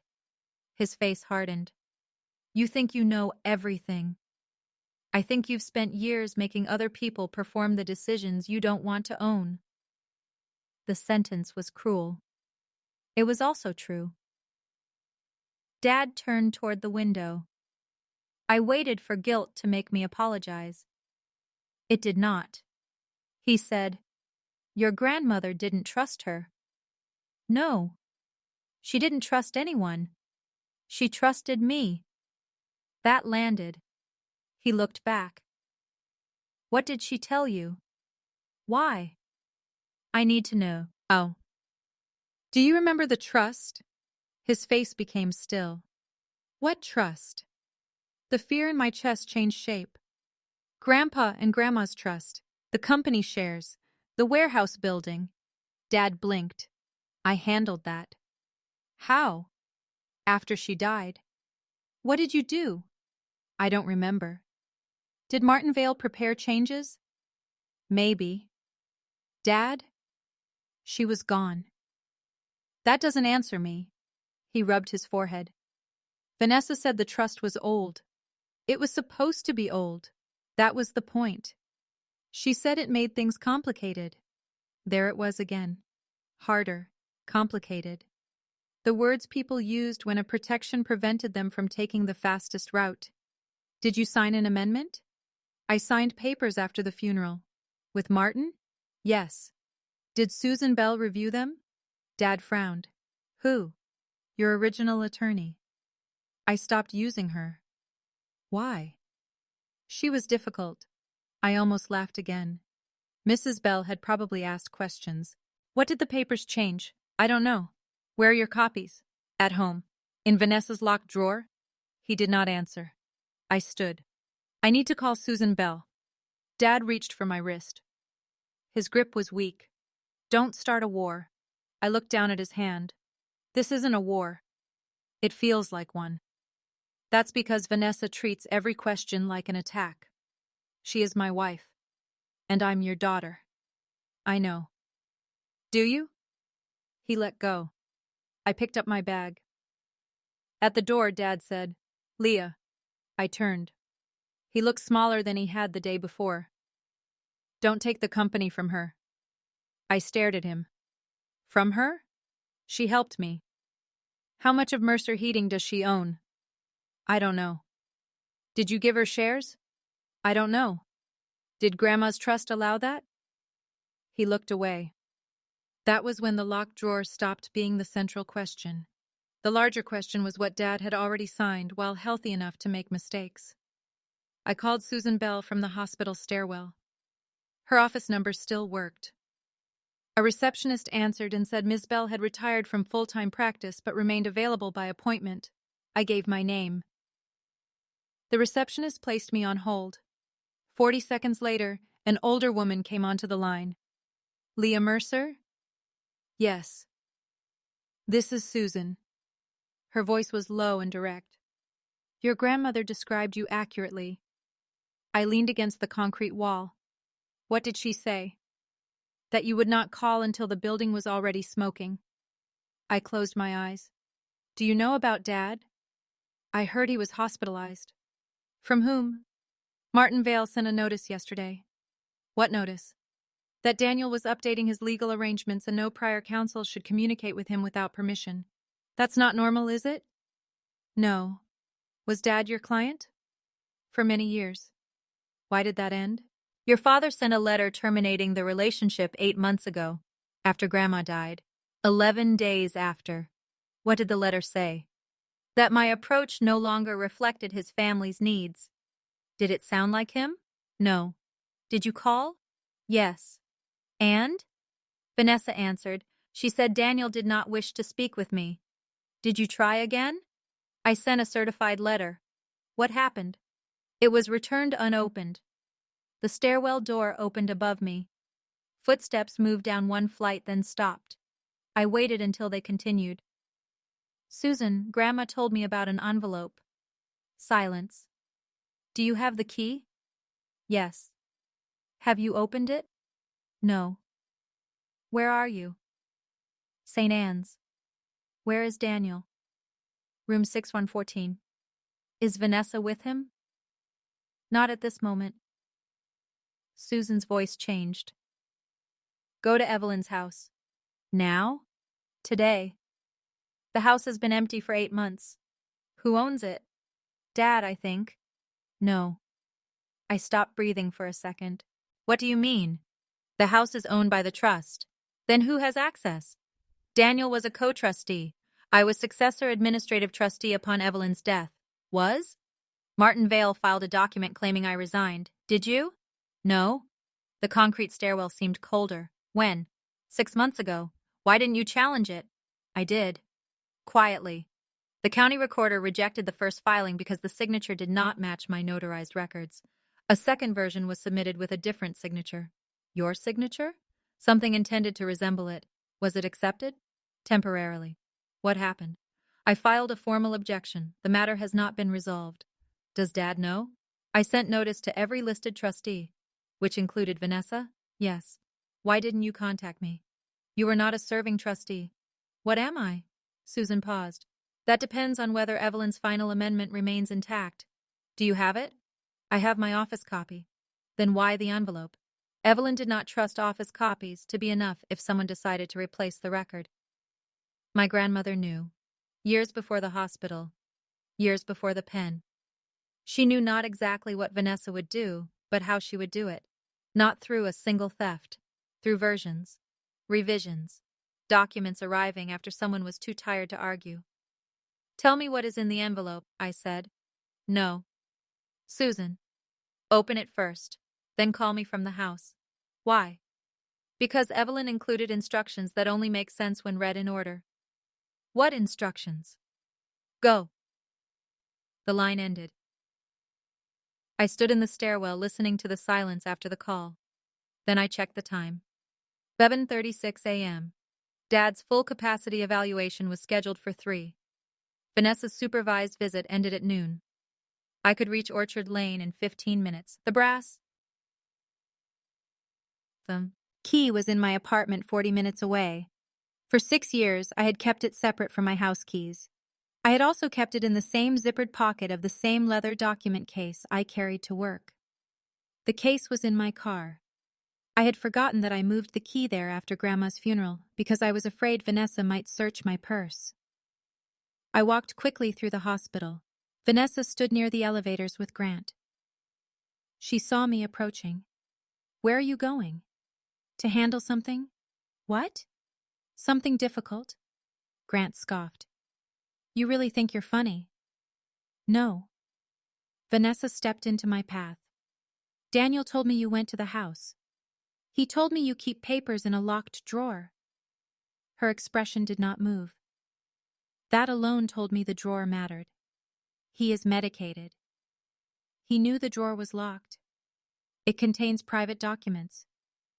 Then you should keep them safe. Leah. The elevator doors opened. I stepped inside. Vanessa followed halfway, holding the door with one hand. "You are not authorized to enter our home again." I looked at her fingers against the metal door. "Then change the locks." Her eyes sharpened. "You think that old trust protects you?" I said nothing. She realized too late that she had admitted knowing about it. The elevator alarm sounded. Grant pulled her back. The doors closed between us. If you have ever watched someone reveal the truth because they were too desperate to control your next move, comment the word key. That small brass key had waited 6 years for one afternoon. Stay with me, because the envelope did not contain money. It contained something much more dangerous to Vanessa, an order of events she could not rewrite. Grandma's house looked smaller than I remembered. The white paint had begun peeling beneath the porch rail. Dead leaves covered the front steps. A real estate lockbox hung from the doorknob. I parked beside the curb and sat in the car for a moment. No one had lived there since Grandma died. Vanessa had said the house needed too much work to sell. Dad had said they were waiting for the right time. The curtains were still drawn exactly as Grandma had left them. I removed the brass key from my document case. It did not open the front door. It opened the desk. I still needed a way into the house. I called Susan. "I'm outside. The lockbox code is 03114. The day Grandma showed me the envelope." "Yes." "Who put the lockbox here?" "I did." "You have access?" "As disputed trustee, yes. Use the code." The small box opened. Inside was a silver key. The front door stuck against the frame. I pushed harder. The air inside smelled like dust, old wood, and the faint lavender scent that had once lived in Grandma's hand cream. For 1 second, I expected the kitchen clock to be 6 minutes fast. Then I remembered Dad had taken it. The house was almost empty. Rectangles of cleaner paint marked where pictures had hung. The dining table was gone. The living room rug was rolled against one wall. The brass lamp remained on the desk because I had never collected it. I walked into the small room beside the kitchen. The desk drawer was closed. The key turned smoothly. Inside lay the brown envelope. My full name had faded slightly. Leah Rachel Mercer. Beneath it was the green ribbon from Grandma's document folder. I carried the envelope to the kitchen counter. My hands were shaking. I counted the corners. 4. The pieces of tape. 3. The lines of handwriting. 2. Then I opened it. The first sheet was a letter. "Leah, if you are reading this, someone has tried to make speed feel more important than understanding. Do not argue first. Do not warn them. Do not let anger choose the order of your actions. Call Susan Bell. Ask for the complete trust history, not only the current copy. Compare dates. Compare witnesses. Compare who benefits. The trust protects more than property. It protects your father from the part of himself that agrees when he is afraid of conflict." That sentence broke me. Not loudly. I placed both hands on the counter and lowered my head. Grandma had seen Dad clearly. She had loved him without lying about him. She knew his weakness was not ignorance. It was surrender. He gave people what they wanted to avoid the moment when they might stop loving him. Vanessa had built an entire marriage around that fear. I continued reading. Your father may become angry with you. Let him. Anger passes. A transferred asset may not. A false document must be met with the original record. You are not being asked to punish anyone. You are being asked to preserve what is true. The final paragraph contained no comfort, only instruction. If Susan's authority has been challenged, deliver the enclosed certified amendment to the Belmere County Fiduciary Clerk and request immediate review under Article 9. Do not hand the original to Daniel, Vanessa, or any attorney representing them. Do not discuss the beneficiary schedule until Susan confirms the trust's standing. Records are patient. Be patient with them. Grandma E. My tears fell onto the counter beside the letter, not on it. Even then, some part of me protected the page. The second document was a certified trust amendment dated 4 years earlier. I read every line. Grandma had remained primary trustee while alive. Dad was co-trustee for ordinary business matters. Susan Bell would become administrative trustee after Grandma's death. If Susan could not serve, the next administrative trustee was me. The warehouse property could not be sold, pledged, transferred, or used as collateral without approval from the administrative trustee. Dad could receive income from the company shares. He could manage operations. He could not transfer the protected shares to a spouse, child, lender, or outside company. Grant was not named. Vanessa was not named. I was not given control of the company. That mattered. The trust was not a secret inheritance designed to reward me. It was a fence. It protected the warehouse, 38% of Mercer Heating's shares, and an investment account set aside for employee pensions and building maintenance. Dad could run the business. He could not dismantle its foundation to fund someone else's development deal. Article 9 addressed incapacity and undue pressure. If a trustee attempted a major transfer while medically impaired, the administrative trustee could suspend the transaction pending independent review. The certified document carried Grandma's signature, Susan's signature, 2 witnesses, and a raised county seal. I called Susan. I read it. Do you understand Article 9? Yes. Do you understand why Martin needed my resignation? Yes. Without removing Susan, they could not use the warehouse as collateral. Without the warehouse, Grant could not secure $240,000. What did the document last night do? I asked. I cannot know without seeing it. Guess. I do not guess with trusts. What would they need? A valid resignation from me, a replacement administrative trustee, an amendment broad enough to release the warehouse and shares. Could Dad sign that? Not alone. Could Vanessa sign for him with power of attorney? Not if the trust remains valid, and not if the power was created through pressure or while he lacked capacity. Then why push him? To create paper that appears valid long enough to obtain money. How long? A bank may act before a dispute reaches court. Can we stop it? Yes, if we move before they file. I checked the time. 28. What do I do? Photograph every page. Then bring the certified amendment to the fiduciary clerk. Today? Today. I need to be at Dad's evaluation at 3. You can do both if you leave now. What about the house? Lock it. I photographed the letter and amendment using the evidence capture application on my work phone. It stamped the time and location and produced read-only copies. Then I placed everything in my document case. Before leaving, I opened the other desk drawers. Empty. Except for one yellow note in the top drawer. Memory is emotional. Records are patient. My handwriting. I had written it years earlier and given it to Grandma after telling her about Mrs. Calder. She had kept it. I folded the note once and placed it in my wallet. The county offices were 9 minutes away. The fiduciary clerk worked on the second floor of an old brick building across from the courthouse. Security made me remove my belt and open the document case. The clerk's name was Howard Lynn. He read Grandma's letter first, then the certified amendment. He examined the raised seal beneath a desk lamp. "Do you have identification?" Handed him my license. "Are you Leah Rachel Mercer?" "Yes." "Is Susan Bell currently available?" "Yes." He called her from his office phone. They spoke for 6 minutes. I heard only his side.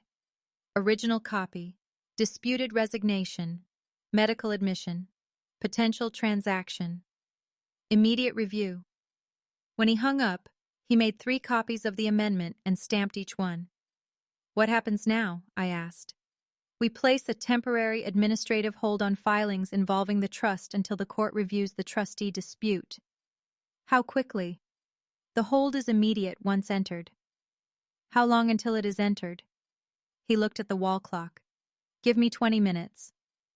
"What if someone filed this morning?" "I'll check." He typed into his computer. My pulse moved into my throat. Howard read the screen without expression. Then he printed 1 page. "A notice of trustee substitution was submitted electronically at 9:12 a.m. "Today?" "Yes." "By whom?" "Martin Vale." "Was it accepted?" "Pending review." "Who is the replacement trustee?" He looked at the page. "Vanessa Mercer." There it was. The hospital document had not been only about medical authority. It had been designed to put Vanessa in Susan's place. Was Daniel's signature attached? Yes. "Can I see it?" "Not until the filing becomes public or you receive access through a case." "Was it dated last night?" Howard did not answer directly. He turned the page slightly, enough that I could see the date near the bottom. October 9th. The night Elena recorded them. The signature existed. Maybe the short line Elena saw had been enough for Martin to complete or claim completion. Maybe there was another page. Maybe Dad had signed earlier. I did not know. What happens to that filing?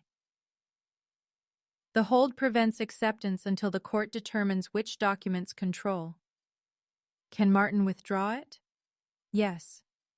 Can he replace it? Not without review while the hold is active. I breathed for the first time in several seconds. Howard took the certified amendment into a back office. I waited on a wooden bench beneath a framed photograph of the courthouse from 1926. At 1:04, he returned with a stamped receipt. "The hold is entered. Can you notify Susan? She will receive electronic notice." "Will Martin?" "Yes." "How soon?" "Immediately." My phone rang before I reached the stairs. Vanessa. I let it ring. She called again. Then Grant. Then Martin Vale. I did not answer any of them. A message arrived from Martin. "You have exceeded your authority and interfered with lawful estate planning. Contact me immediately." I saved it. Then Vanessa left a voicemail. Her voice was controlled for the first 20 seconds. "Leah, I don't know what you think you are doing, but you have placed your father's company and care at serious risk. Martin just informed me that you filed some kind of obstruction based on an outdated document. Your grandmother did not understand the current needs of this family." Then the control slipped. "You had no right to go into that house." She ended the message. She still did not know I had not needed to enter her house. Grandma's house was held by the trust. Her mistake told me where she believed the document had been. In her locked drawer, which meant Vanessa had her own copy of something. Possibly a different trust history. Possibly the papers Dad had signed after Grandma's funeral. I reached St. Anne's at 2:36. The capacity evaluator was already in Dad's room. Vanessa sat outside with Grant. Martin Vale stood near the nurse's station talking to Patricia Goss. When he saw me, he ended the conversation. He walked toward me with his briefcase in one hand. "You need to reverse what you filed." His voice was quiet. People like Martin did not raise their voices in public buildings. Their authority depended on sounding as though the result had already been decided. I filed a certified document. You invoked an emergency hold based on an instrument that has been superseded. Then show the clerk the valid superseding instrument. It is a private trust document. Not when you use it to change a recorded trustee. His eyes narrowed. You are not an attorney? No. You do not understand the consequences of interfering with your father's business. I understand document history. He glanced at my plain black bag, my old coat, my shoes. What does that mean?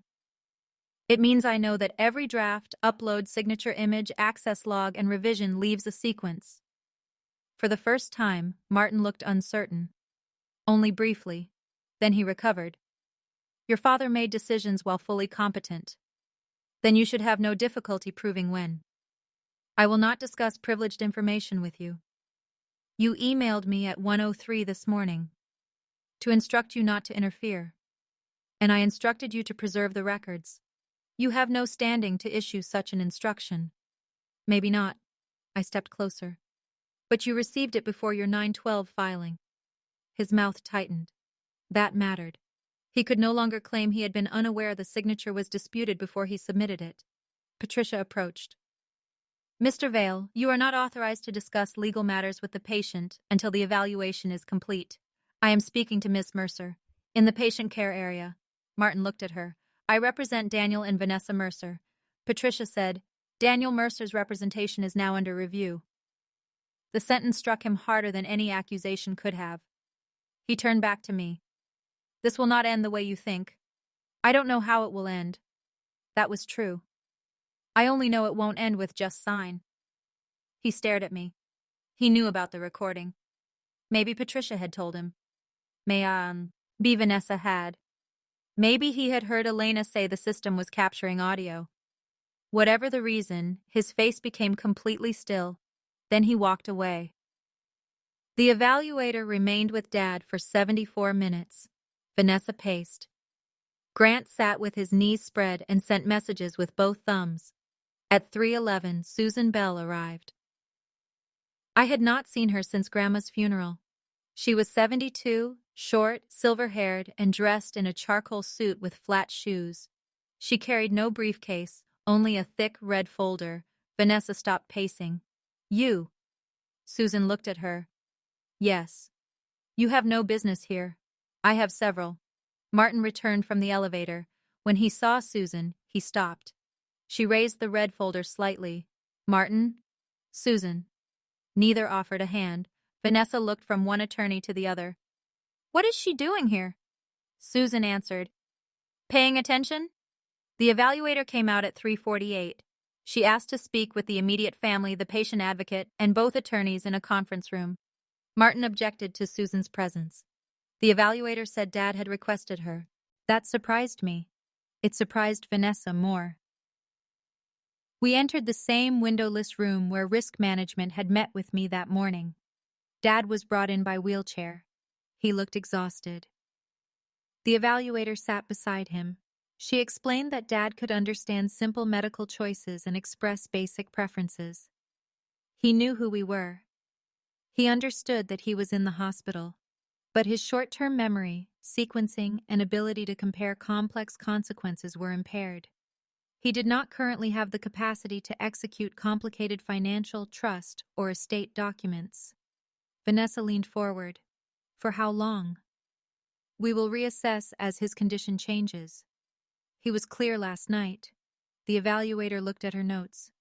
He could not explain the purpose of the document presented to him. You asked him about it? Yes. Dad stared at his hands. What did he say? Martin asked. That he believed it would help him leave the hospital. Nobody moved. The exact promise Vanessa had used. Sign and go home. The evaluator continued. He did not understand that the document purported to replace an administrative trustee and expand authority over trust assets. Susan opened the red folder. Vanessa looked at Martin. He looked down at the table. Dad whispered, Replace who? Susan answered gently, Me, Daniel. His head lifted. I didn't do that. Martin spoke quickly. You had discussed the substitution before your hospitalization. Dad looked at him. Who are you? The room went silent. Martin's face did not change, but the question remained between us. Who are you? Not proof by itself, still devastating. Vanessa reached for Dad's hand. He pulled it away. It was a small movement, the first clear refusal I had ever seen him give her. She stared at the space between their hands. Then she said, Daniel, Martin has helped us for months. Dad looked at Susan. Did I fire you?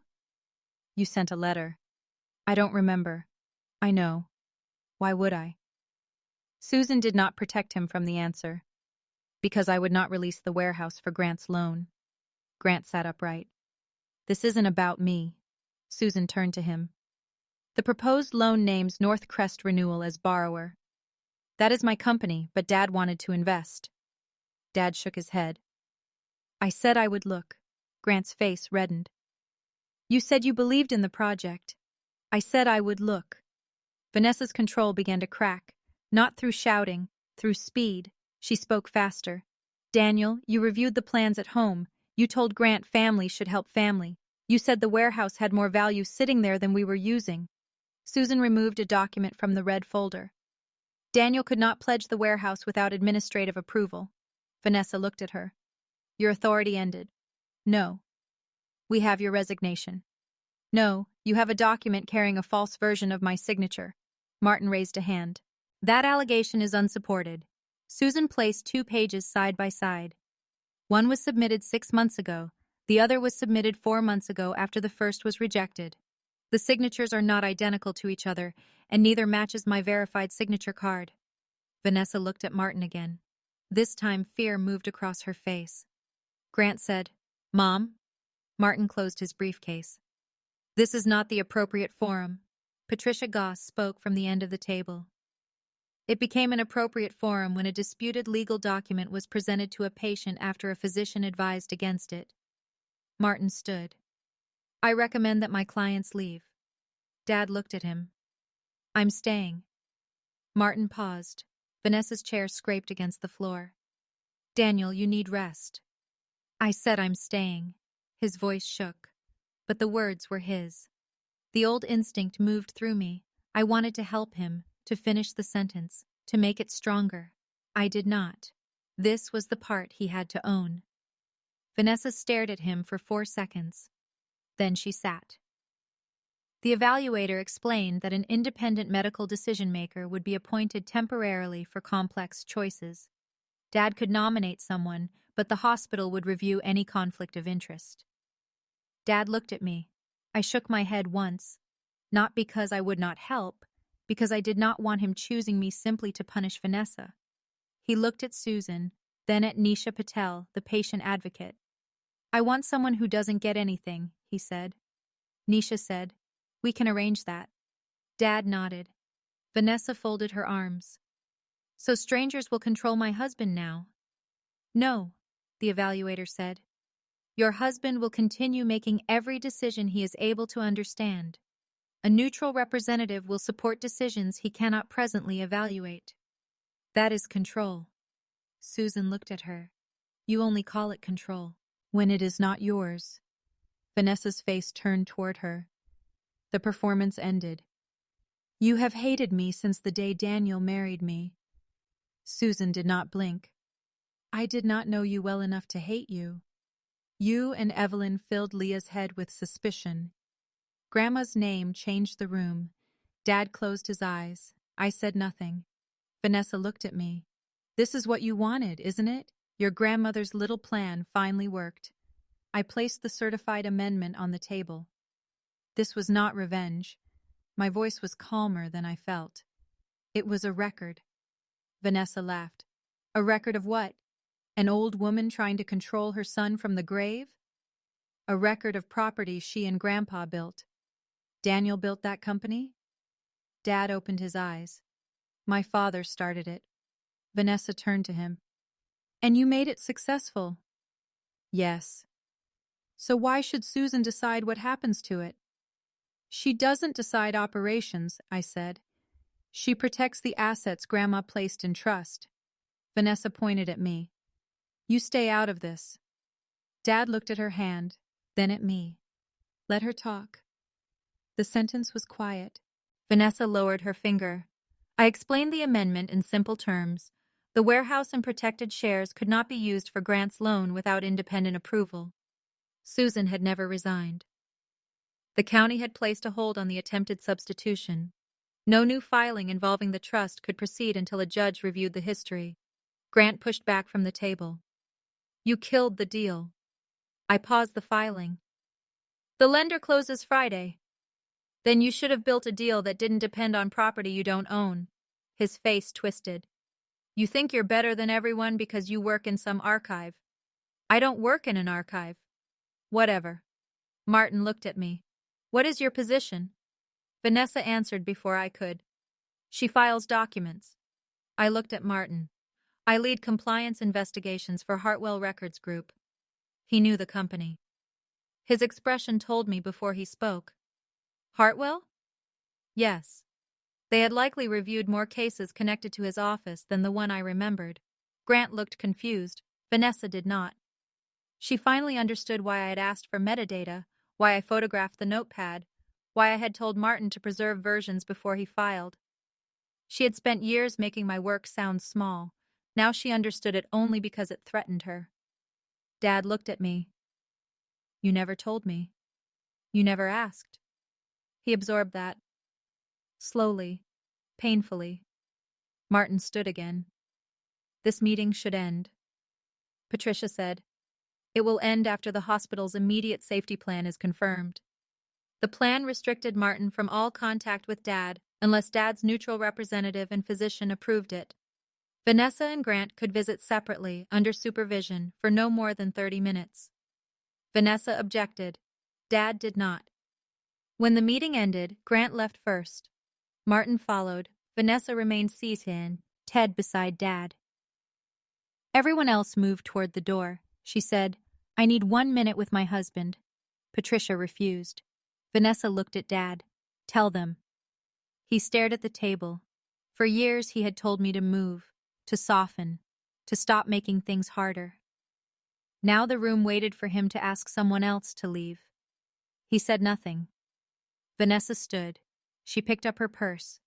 At the door, she looked back at him. After everything I have done for you. Dad's face folded. Guilt. Her most reliable key. She saw it and pressed harder. I gave you 11 years. He whispered.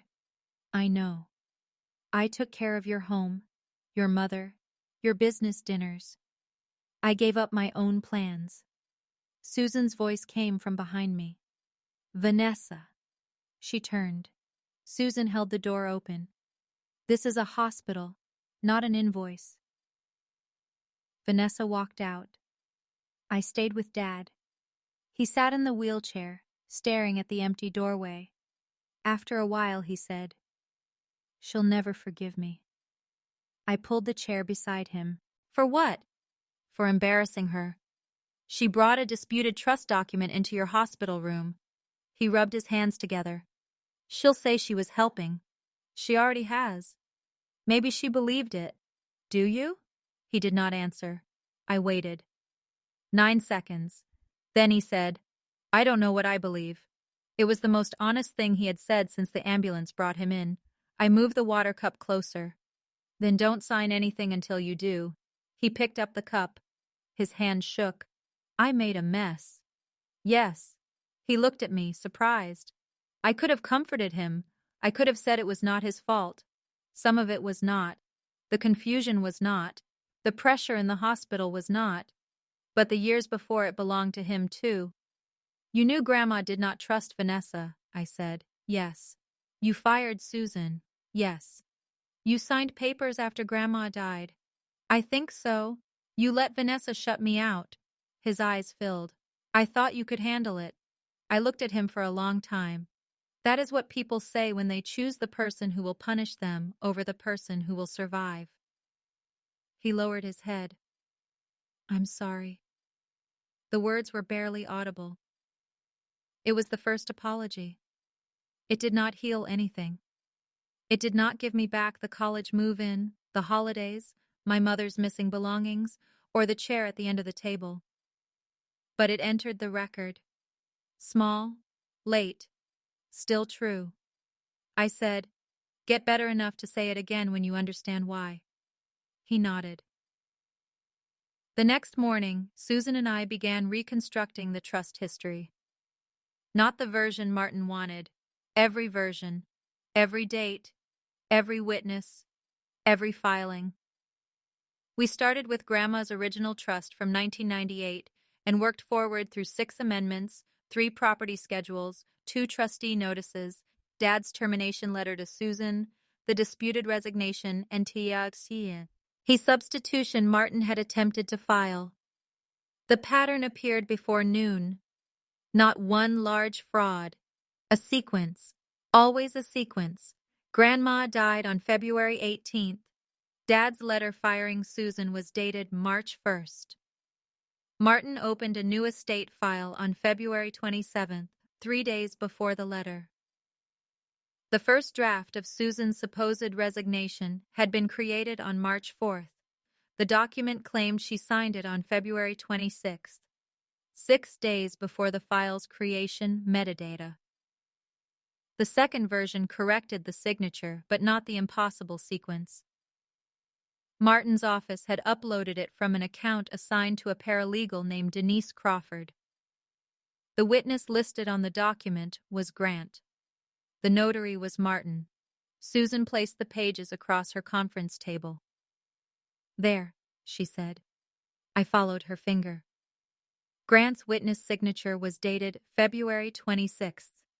County toll records later showed Grant had been in Stone Creek that day, 90 miles away, attending a real estate seminar. He had posted 14 pictures from the event. Publicly. Specificity was believability. It was also difficult to argue with. We did not contact Grant. We preserved the posts. Susan requested the county's original upload files. I prepared a document map. Dad remained in the hospital for 4 more days. Vanessa visited twice. The first visit lasted 11 minutes. She sat beside Dad without touching him and spoke about practical things. Mail, plants, a leaking faucet in the downstairs bathroom. At the end, she asked whether he wanted her to bring clothes. Dad said yes. She smiled. Then she asked whether he wanted her to handle the warehouse while he recovered. The staff observer wrote the question in the visit report. Dad said, "Talk to Susan." Vanessa left without bringing the clothes. The second visit lasted 6 minutes. She told him Grant's loan was collapsing because of Leah. Dad said, "It wasn't hers to give." Vanessa stood so quickly that the chair struck the wall. That sentence appeared in the report too. She did not return. Grant called Dad 17 times over 3 days. Dad answered once. The call lasted 42 seconds. Afterward, Dad asked the nurse to block the number temporarily. I did not know what Grant said until much later. Dad told me only that Grant had used the word promise 9 times. On the 5th day, Dad moved to a rehabilitation center called Willow Grove. He could walk with a cane. His memory improved. The year returned before the month did. The neutral representative approved the transfer. Vanessa objected because Willow Grove was 30 minutes from the house. Dad chose it anyway. That was his second refusal. Small refusals mattered. They built muscles he had not used in years. I visited every evening. We did not discuss Vanessa every time. Sometimes we watched game shows. Sometimes I brought soup from the bakery below my apartment. Sometimes Dad asked about my work and listened long enough to understand the answer. "Oh." One night, he said, "I told people you worked in storage." "I know." Vanessa said compliance was mostly filing. "I know." "What do you actually do?" I explained how organizations lost the truth when they stored records without history. How a final document could appear clean even when the earlier drafts revealed pressure, removed clauses, changed names, and altered dates. Dad looked toward the dark window. "People are like that." "What?" "They show the final version." I nodded. "Yes." "What do you do with the drafts?" "Preserve them." He looked down at his hands. Even the ugly ones? Especially those. He was quiet for a while. Then he told me about the night Vanessa persuaded him to fire Susan. It happened 11 days after Grandma's death. Dad had been drinking bourbon in the den. Vanessa sat beside him with a folder. She said Susan had never respected their marriage. She said Grandma had created a structure that treated Vanessa like a stranger. She said a husband should not allow his dead mother's attorney to control his living wife. Dad told her he was too tired to deal with it. Vanessa said she would make it easy. She had already drafted the termination letter. He signed. Just sign. The line had been used before the hospital. The hospital was only the first time someone recorded it. If you are feeling angry with Dad right now, I understand. I was too. Comment the word draft, because the hidden drafts showed that the hospital was not an isolated mistake. It was the last step in a plan that had been edited for months. Stay with me. The next document did not come from Martin's office. It came from Grant's lender, and it exposed why they could not afford to wait for Dad to recover. Susan received the lender's notice on a Friday morning. North Crest Renewal had applied for a $240,000 commercial bridge loan. The listed collateral included the Orchard Lane house, the Mercer Heating warehouse, and anticipated controlling shares in Mercer Heating and Supply. Anticipated.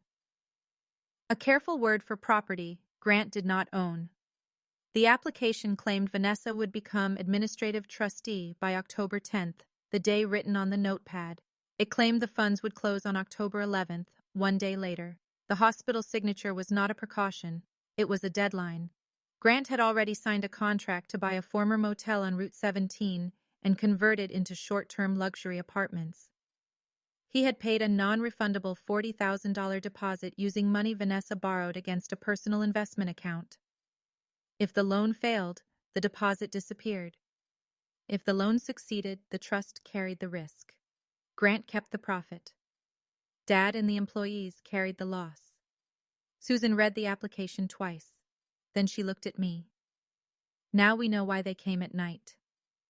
I studied the collateral schedule. The warehouse value had been listed as $1.8 million. The Orchard Lane house, $310,000. The protected shares, an estimated $900,000.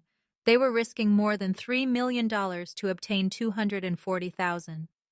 Would a lender accept this? I asked. With clean trustee authority and signed guarantees, perhaps? Even though Grant's company owns one property with unpaid taxes? The interest rate is 19%. I looked again. 19%. Grant had called it an investment opportunity. It was desperation with a logo. Susan contacted the lender's legal department and provided notice of the trust dispute and capacity hold. The loan stopped. At 2:14 that afternoon, Grant came to Hartwell's office. He did not have an appointment. The receptionist called upstairs and said a man in a gray jacket was demanding to see me. I went to the lobby with our security manager. Grant stood near the glass doors. His hair was uncombed. His eyes were red. You ruined me. The security manager remained 3 steps behind me. I notified the proper parties of a disputed asset. You called the lender. Susan did. Because of you. Because the collateral wasn't yours. Dad agreed. He agreed to review the numbers. He knew what I needed. That is not the same as approval. Grant stepped closer. The security manager moved too. Grant noticed and stopped. My deposit is gone. That was your decision. Mom put in her savings. Also her decision. You don't care what happens to us. I care what happens to Dad. He wanted to help. Then wait until he can understand the agreement and ask again. The deadline is today. Your deadline does not create his consent. Grant laughed without humor. You always hated that Mom and I became the real family. There it was. Not the loan, not the business, the chair. You were the real family, I said. You had every holiday, every dinner, every ordinary day I stopped attending because your mother made the room smaller. And it still wasn't enough. His mouth opened. I continued. You needed the house. The warehouse. The company shares. Dad's signature while he couldn't remember the month. You had his attention for 11 years, and you still needed proof that I had nothing. That isn't what this is. Then tell me what it is. He looked at the security manager, then at the people behind the reception desk. His voice dropped. I need that hold removed. No. Name your price. I stared at him. What? You heard me. You think I did this for money? I think everyone has a number.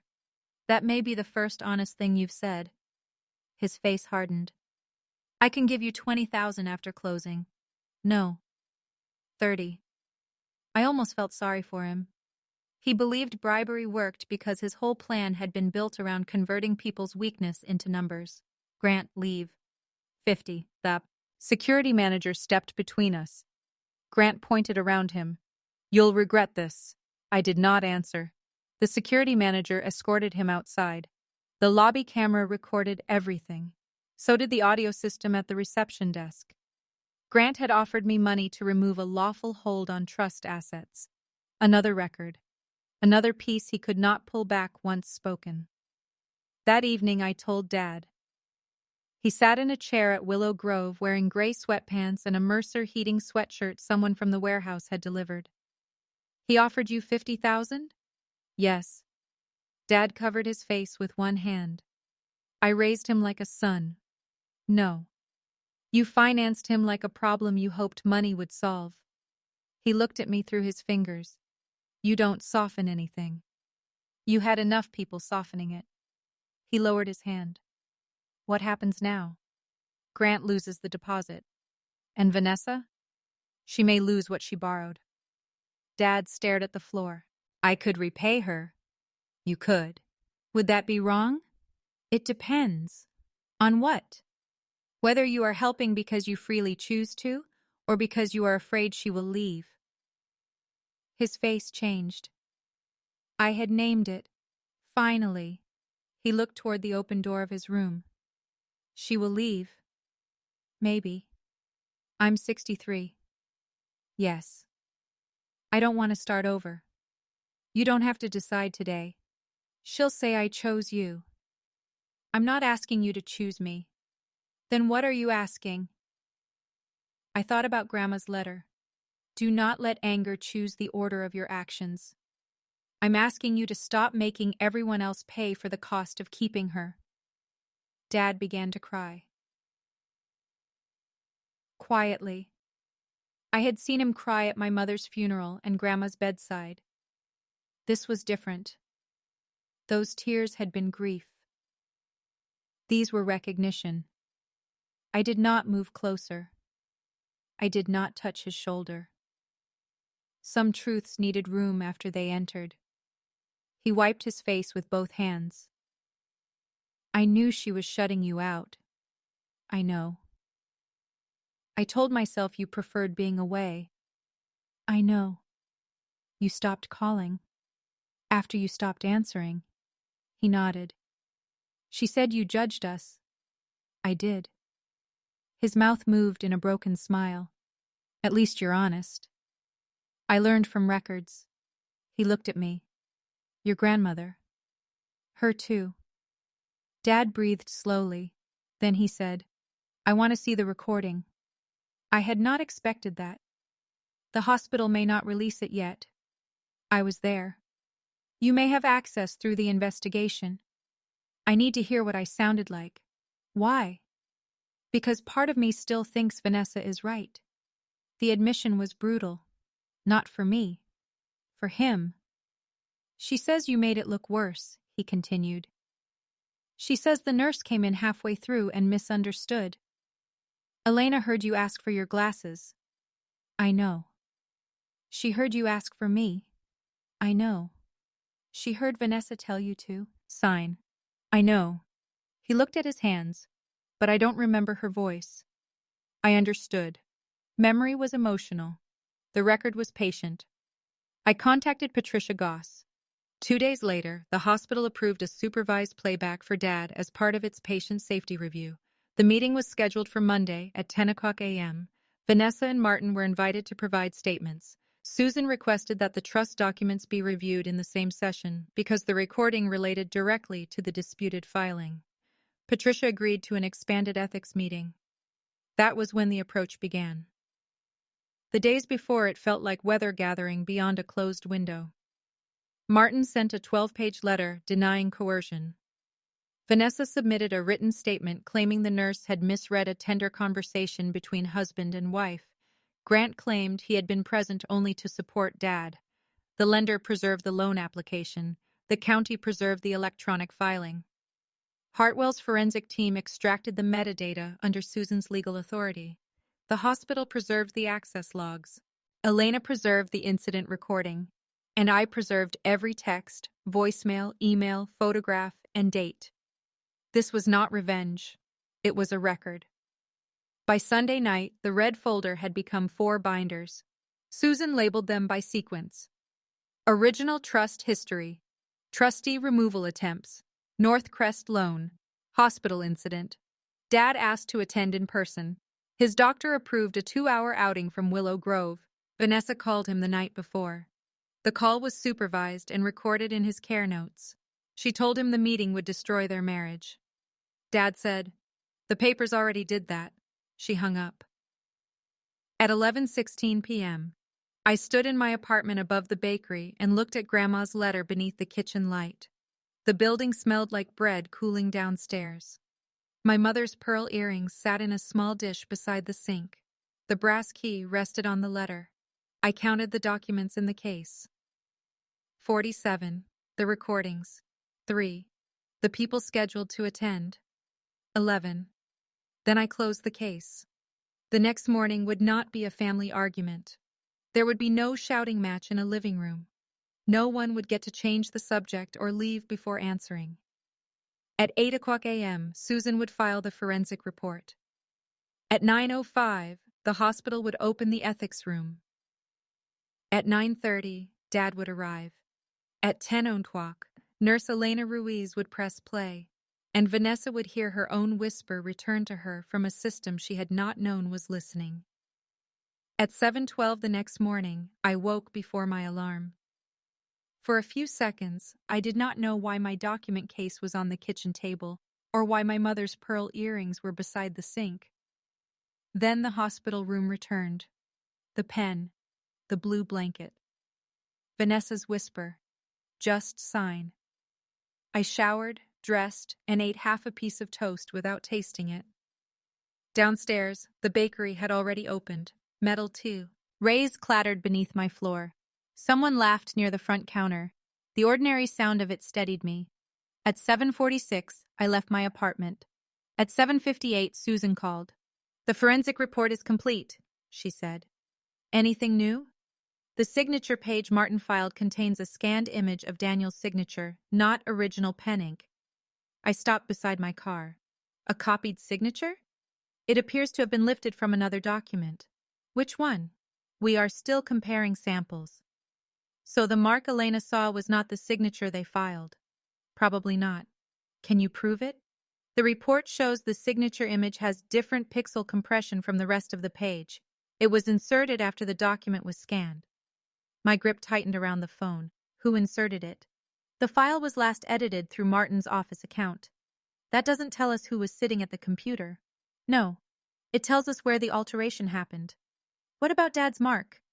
The hospital's security camera may have captured the page when Martin carried it out. Has Patricia reviewed it? She will have it before the meeting. I opened the car door. "Susan, if the filed signature was copied, why did they still need Dad to sign in the room?" "To obtain a real signature they could use if the first one was challenged." So the hospital paper was a replacement, or an attempt to clean the record. The sequence became clear. They had already prepared the filing. They had already inserted a signature. They needed Dad to create a version that looked safer. When Elena stopped them, Martin filed the weaker version anyway because the loan deadline was hours away. Speed over understanding, exactly as Grandma had warned. At 8:00, Susan submitted the forensic report to the fiduciary court, the county clerk, and the hospital's legal department. At 8:17, Martin emailed an objection. At 8:22, the county clerk confirmed that the trustee substitution would not be accepted. At 8:31, the lender formally declined Grant's loan. At 8:44, Grant left me a voicemail. He did not threaten me. He cried. "I don't know what you expect me to do now," he said. "The seller is keeping everything. Mom can't cover the account. Dad said he would help me. He said it. Maybe he didn't sign the right paper, but he said it. You can't erase what he promised." I listened once. Then I saved it. At 9:05, the hospital opened the ethics conference room. The long table had 12 chairs. A monitor was mounted on one wall. 2 small speakers sat beneath it. Patricia Goss arranged a stack of hospital policies near her seat. Raymond Cole checked the audio system. Nisha Patel placed a pitcher of water in the middle of the table. Nurse Elena Ruiz entered carrying nothing. She wore navy scrubs and the same composed expression she had worn when she refused to hand Dad's medication to Vanessa. I stood. "Thank you." She looked uncomfortable. "I did my job." "No. You paid attention." Her eyes softened. "Sometimes that is the job." At 9:18, Martin arrived with another attorney, a woman named Caroline Wexler. She introduced herself as outside counsel for his firm. Martin did not look at me. He placed a new black briefcase beside his chair and opened a legal pad. At 9:23, Grant entered. He wore a dark suit with no tie. His face looked swollen from lack of sleep. Vanessa came behind him. She wore a white blouse, a gray jacket, and my mother's pearl earrings. I stared at them. Vanessa noticed. She touched one pearl. The motion was deliberate. She wanted me distracted. She wanted the room to become about jewelry, grief, and old resentment instead of the recording. I looked away. That surprised her. Susan arrived at 9:27 carrying the 4 binders. At 9:30, Dad was brought in by a Willow Grove aide. He wore dark trousers and a blue sweater. His cane rested across his knees. He looked tired, but his eyes were clearer than they had been in the hospital. Vanessa stood. "Daniel?" Dad looked at her. He did not smile. He did not look away either. "Vanessa." The aide moved his wheelchair to the space beside Nisha. Dad had asked the neutral advocate to sit between him and both sides of the family. That was wise. It was also sad. At 9:36, Patricia explained the purpose of the meeting. They would review the hospital's safety incident, hear the recording, determine whether staff procedures had failed, and confirm protections for Dad while his capacity continued to improve. Susan had permission to address the trust documents because they were directly connected to the incident. Caroline objected at once. She said the hospital was not a courtroom. Patricia agreed. Then she said, "This is also not a place where we will pretend a legal document had nothing to do with patient safety." Caroline stopped objecting. At 9:43, Dad asked for water. His hand shook when he lifted the cup. Vanessa leaned forward automatically. The Willow Grove aide moved first and helped him. Vanessa sat back. At 9:49, Patricia asked Dad whether he understood why everyone was there. He looked at the monitor. "To hear what happened in my room." "Do you want to hear it?" He took a breath. "Yes." "Do you understand that it may be upsetting?" "Yes." "Do you want anyone excluded?" Dad looked around the table. His gaze paused on Vanessa. Then Martin. "No." At 9:56, Caroline asked whether the recording was lawful. Patricia explained that it had been captured through the hospital's approved patient safety reporting application by a staff member responding to a care concern. Caroline asked whether every person in the room had consented. Patricia said the hospital's policies and state law allowed clinical incident documentation under those conditions. Martin wrote something on his legal pad. At 9:59, the room became very quiet. Elena sat across from Dad. She did not look proud. She looked sad. At 10:00, Patricia Pisar said play. The first sound was the hum of Dad's hospital monitor, then Grant's voice. "Come on, we're taking too long." A paper moved. Martin said, "The execution needs to be completed in order." Dad's voice came next. Weak, uncertain. What is this one? Vanessa answered. It's the one we talked about. Dad said. I can't see it. A pause. Then Vanessa's whisper. Just sign. The words were softer than I remembered them through Elena's description. That made them worse. She sounded patient, almost loving. A person hearing only her tone might have believed she was helping Dad sign a birthday card. On the recording, Dad said, Where are my glasses? No one answered him. Martin said, Daniel, this confirms the decisions you already made. Dad asked, What decisions? Grant exhaled loudly. Mom, tell him. Vanessa said, It lets me handle everything so you can come home. Dad said, Is Leah coming? Vanessa's voice hardened. We don't need Leah for this. Dad said my name again. Then Elena entered. Her recorded voice was calm. Mr. Mercer, I need to check your blood pressure. Vanessa said, This is a private legal matter. Dad said, Don't go. The room around me disappeared. I had heard the words described before. Hearing his voice changed them. Don't go. Dad had spent years allowing Vanessa to close doors between us. When he became frightened enough, he called for a stranger to keep one open. On the recording, Elena asked what document was being presented. Martin said it was confidential. Elena reminded them of the neurologist's note. Vanessa said, He is perfectly clear. Dad interrupted. I don't remember this page. Martin said, It is the same plan. Dad asked, Did Susan see it? Silence. A long one. 7 seconds. I counted. Vanessa finally said, Susan doesn't represent us anymore. Dad answered, Why? Martin's voice moved closer to the recording device. I think we should pause while the nurse completes her task. Grant said, We can't pause. The bank needs it in the morning. There it was. The loan. The deadline. The reason everyone had been pretending not to know. Caroline turned toward Martin. His face remained still. The recording continued. Elena said, Mr. Mercer, do you want to sign this document right now? Dad answered, I want to go home. Elena said, That is not what I asked. Vanessa spoke over her. He understands. Elena repeated the question. Mr. Mercer, do you want to sign this document right now? Dad said, I don't know. The sound of the tray moving came through the speakers. Vanessa said, Daniel, you promised me. Dad whispered, I'm tired. Then Elena said, I am removing the document until the attending physician reviews his ability to consent. Martin objected. Vanessa asked for Elena's supervisor. Grant said, This is insane. The final sound was Dad asking for his glasses again. Patricia stopped the recording. No one spoke. The monitor screen went black. Dad stared at his hands. Vanessa was the first to move.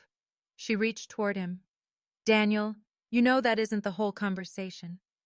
Nisha placed her hand gently between them. Mrs. Mercer, please remain in your seat. Vanessa pulled back. That recording begins after we had already explained everything. Elena looked at her. I entered before I started the report. So you admit you missed the beginning. I heard your husband ask what the document was. He was tired. Yes. You made an ordinary moment sound sinister. Elena did not raise her voice. I did not make it sound like anything. The truth of that landed around the table. The recording had no opinion, only voices. Vanessa turned to Dad. You know why we were there. Dad lifted his head. I know what I heard. You were confused. Yes, she stopped. He continued. And you knew it. Vanessa's mouth opened. Dad looked at the black monitor. I asked for my glasses. They were right there. You didn't give them to me.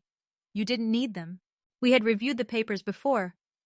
I asked what the page was. Because you were frightened. I asked for Leah. The room became still again. Vanessa looked at me, then back at him. She had already turned you against me. I hadn't seen her since morning.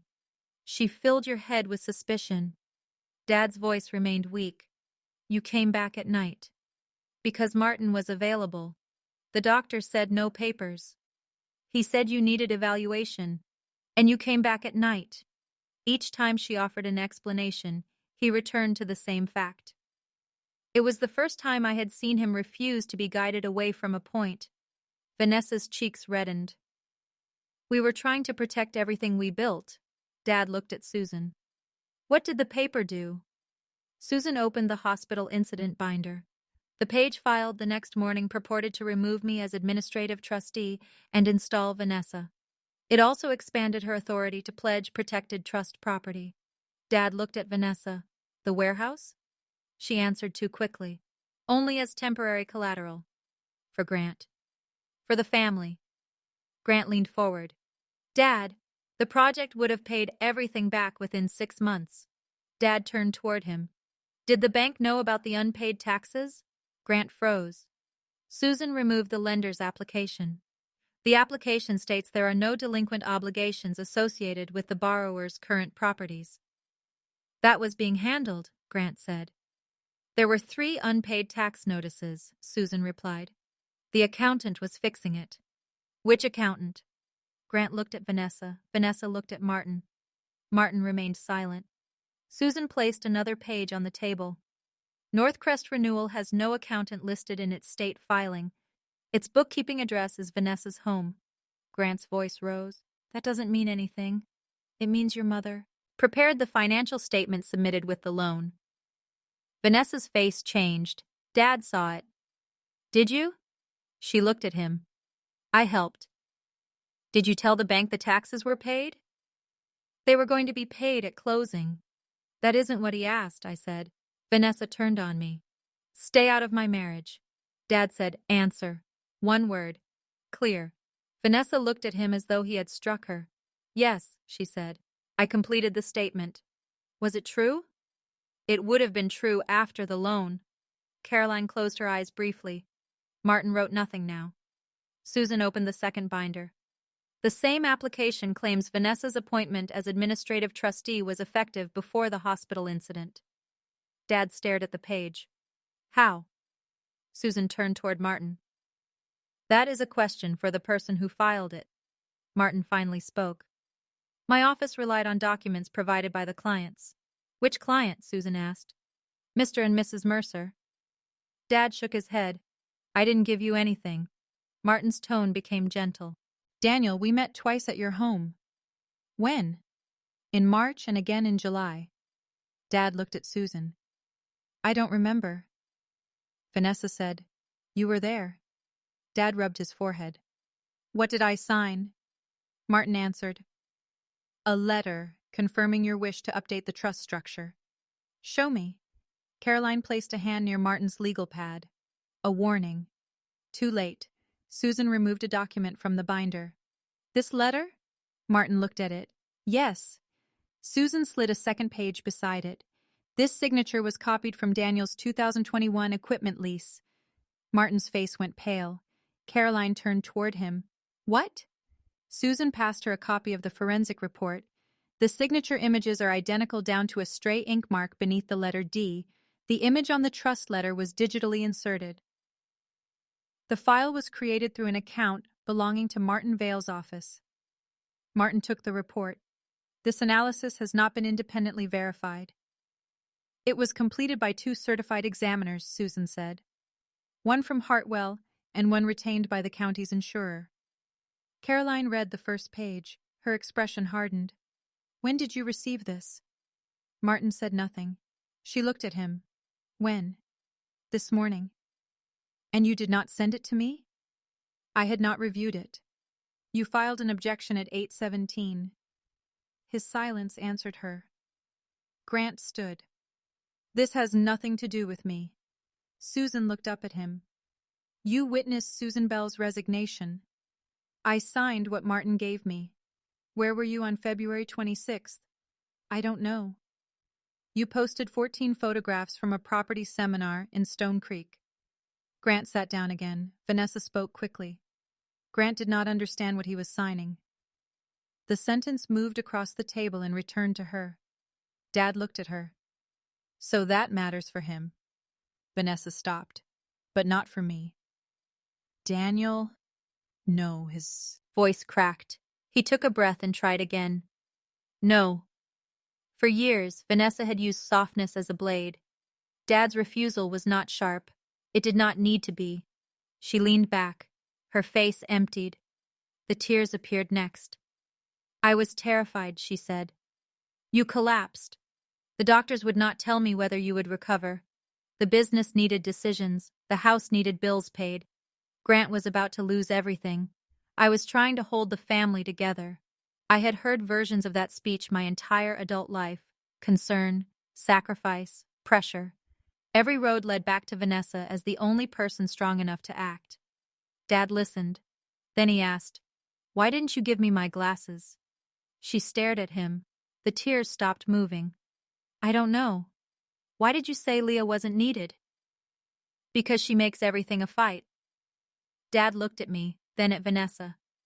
No. He rubbed his fingers against his knee. She makes it hard to hide. The old sentence changed in that room.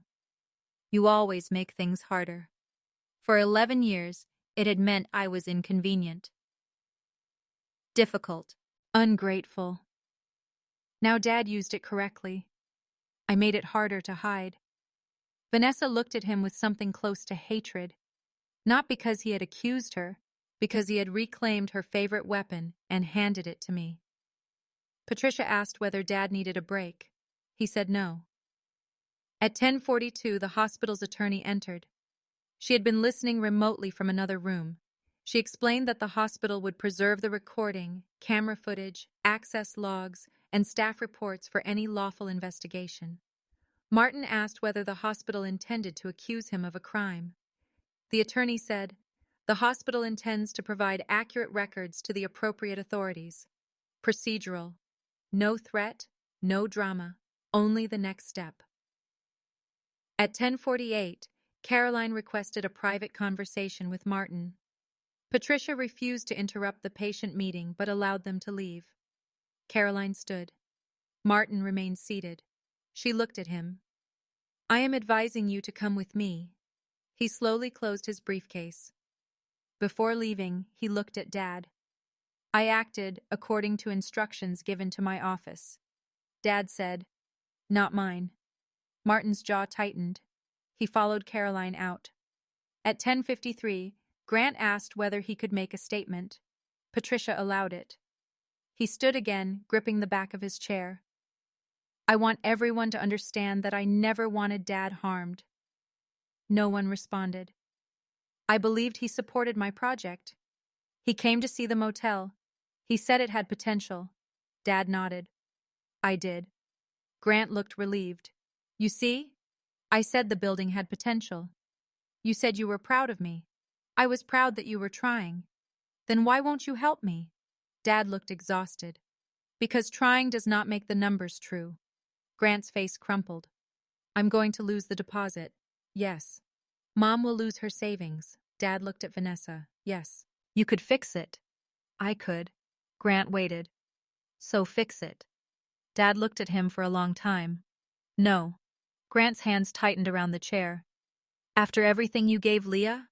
Dad glanced at me. "What did I give Leah?" Grant opened his mouth. Nothing came out. He had believed for years that attention, protection, and inheritance worked like slices of a pie. Anything not handed to him must have gone to me. But Dad had not given me the warehouse. Grandma's trust had protected it. Dad had not funded my career. I had taken loans and worked nights in the archive. Dad had not bought my apartment or my car. He had given me occasional checks and many apologies disguised as money. Grant looked at Susan. "She gets the trust."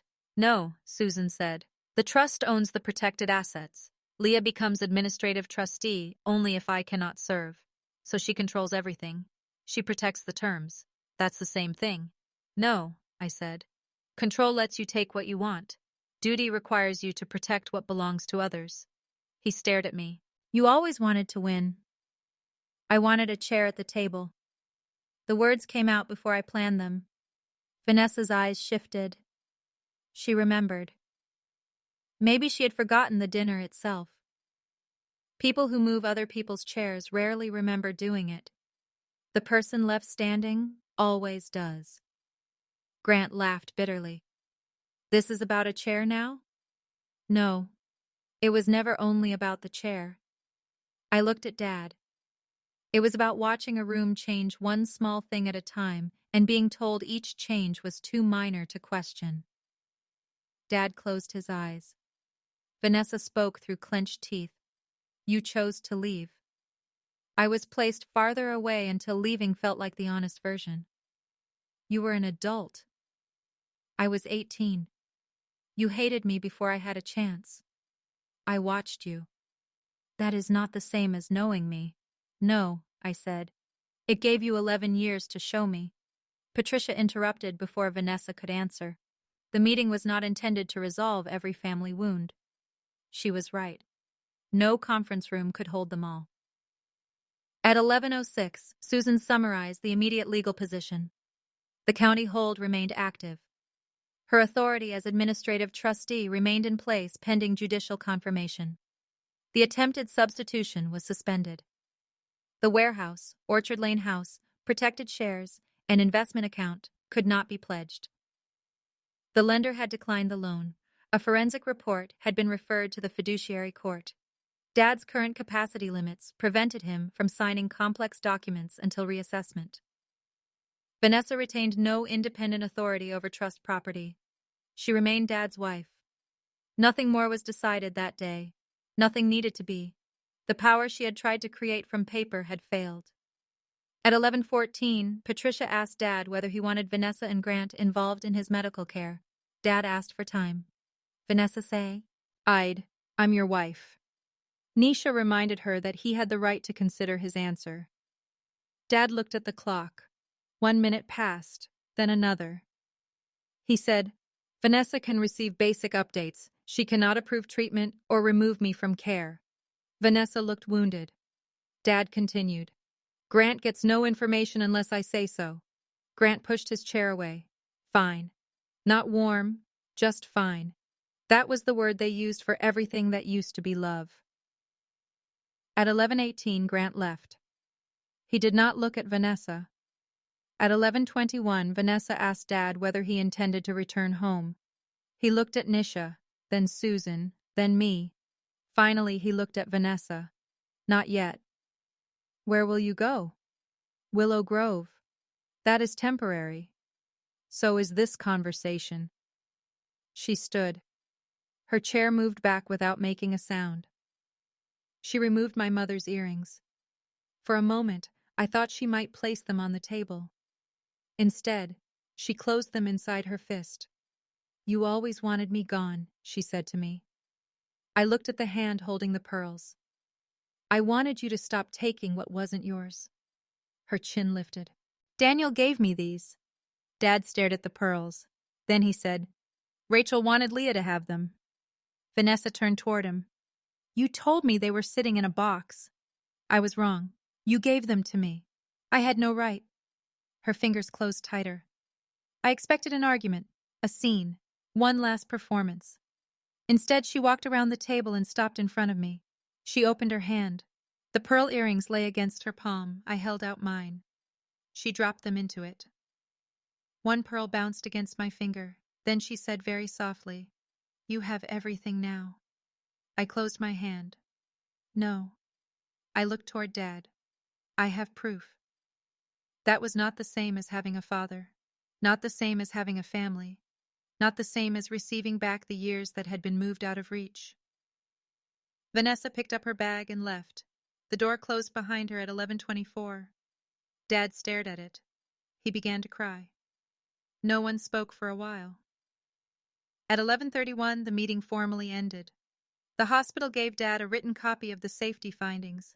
It confirmed that staff communication had failed the first night and that a visitor had been allowed to present legal documents despite the neurologist's warning. The hospital did not hide behind the float nurse. It acknowledged that the system should have turned the note into an enforceable restriction. Brandon, the nurse who had first allowed Vanessa inside, was not fired. He completed additional training and submitted a statement explaining that Vanessa had described the papers as discharge documents. Elena received a formal commendation. She did not tell me. Patricia did, months later. If you have stayed with me through that room and felt the relief of hearing a whisper answered by a record, comment the word glasses. Dad asked for them twice, and no one gave them to him because clear sight was the one thing the plan could not. Zafford. Stay with me a little longer, because exposure was not the ending. Consequences arrived in packets, and not every one of them felt like victory. The first packet arrived 4 days later. The fiduciary court confirmed Susan as administrative trustee and referred the disputed documents for investigation. The judge did not declare anyone guilty. She did not need to. She ordered that every trust-related transaction from the previous 8 months be reviewed. Martin Vale withdrew as counsel for Vanessa and Dad the same afternoon. Caroline Wexler's firm sent Dad a letter stating that Martin's representation had ended due to a conflict. A week later, Martin's name disappeared from his firm's website. Susan told me not to read too much into that, so I did not. I recorded the date. The second packet came from the lender. Northcrest Renewal had misrepresented its tax status, collateral rights, and trustee authority. The lender referred the application to its fraud department and barred Grant from submitting another application for 5 years. The motel seller kept the $40,000 deposit. Grant's company closed 2 months later. He blamed me publicly, not by name. He posted long messages about jealous relatives sabotaging entrepreneurs. People commented with fire emojis and quotes about cutting off negative energy. Then county records showed the unpaid taxes. The post stopped.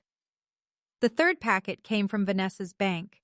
She had borrowed $75,000 against her investment account to fund Grant's deposit, legal costs, and early motel repairs. When the deal failed, she could not repay the balance without selling other assets. Dad did not rescue her. That surprised everyone, including him.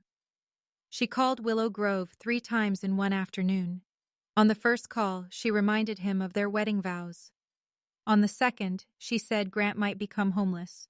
On the third, she said I had turned him into a cruel man. Dad listened to all 3 messages.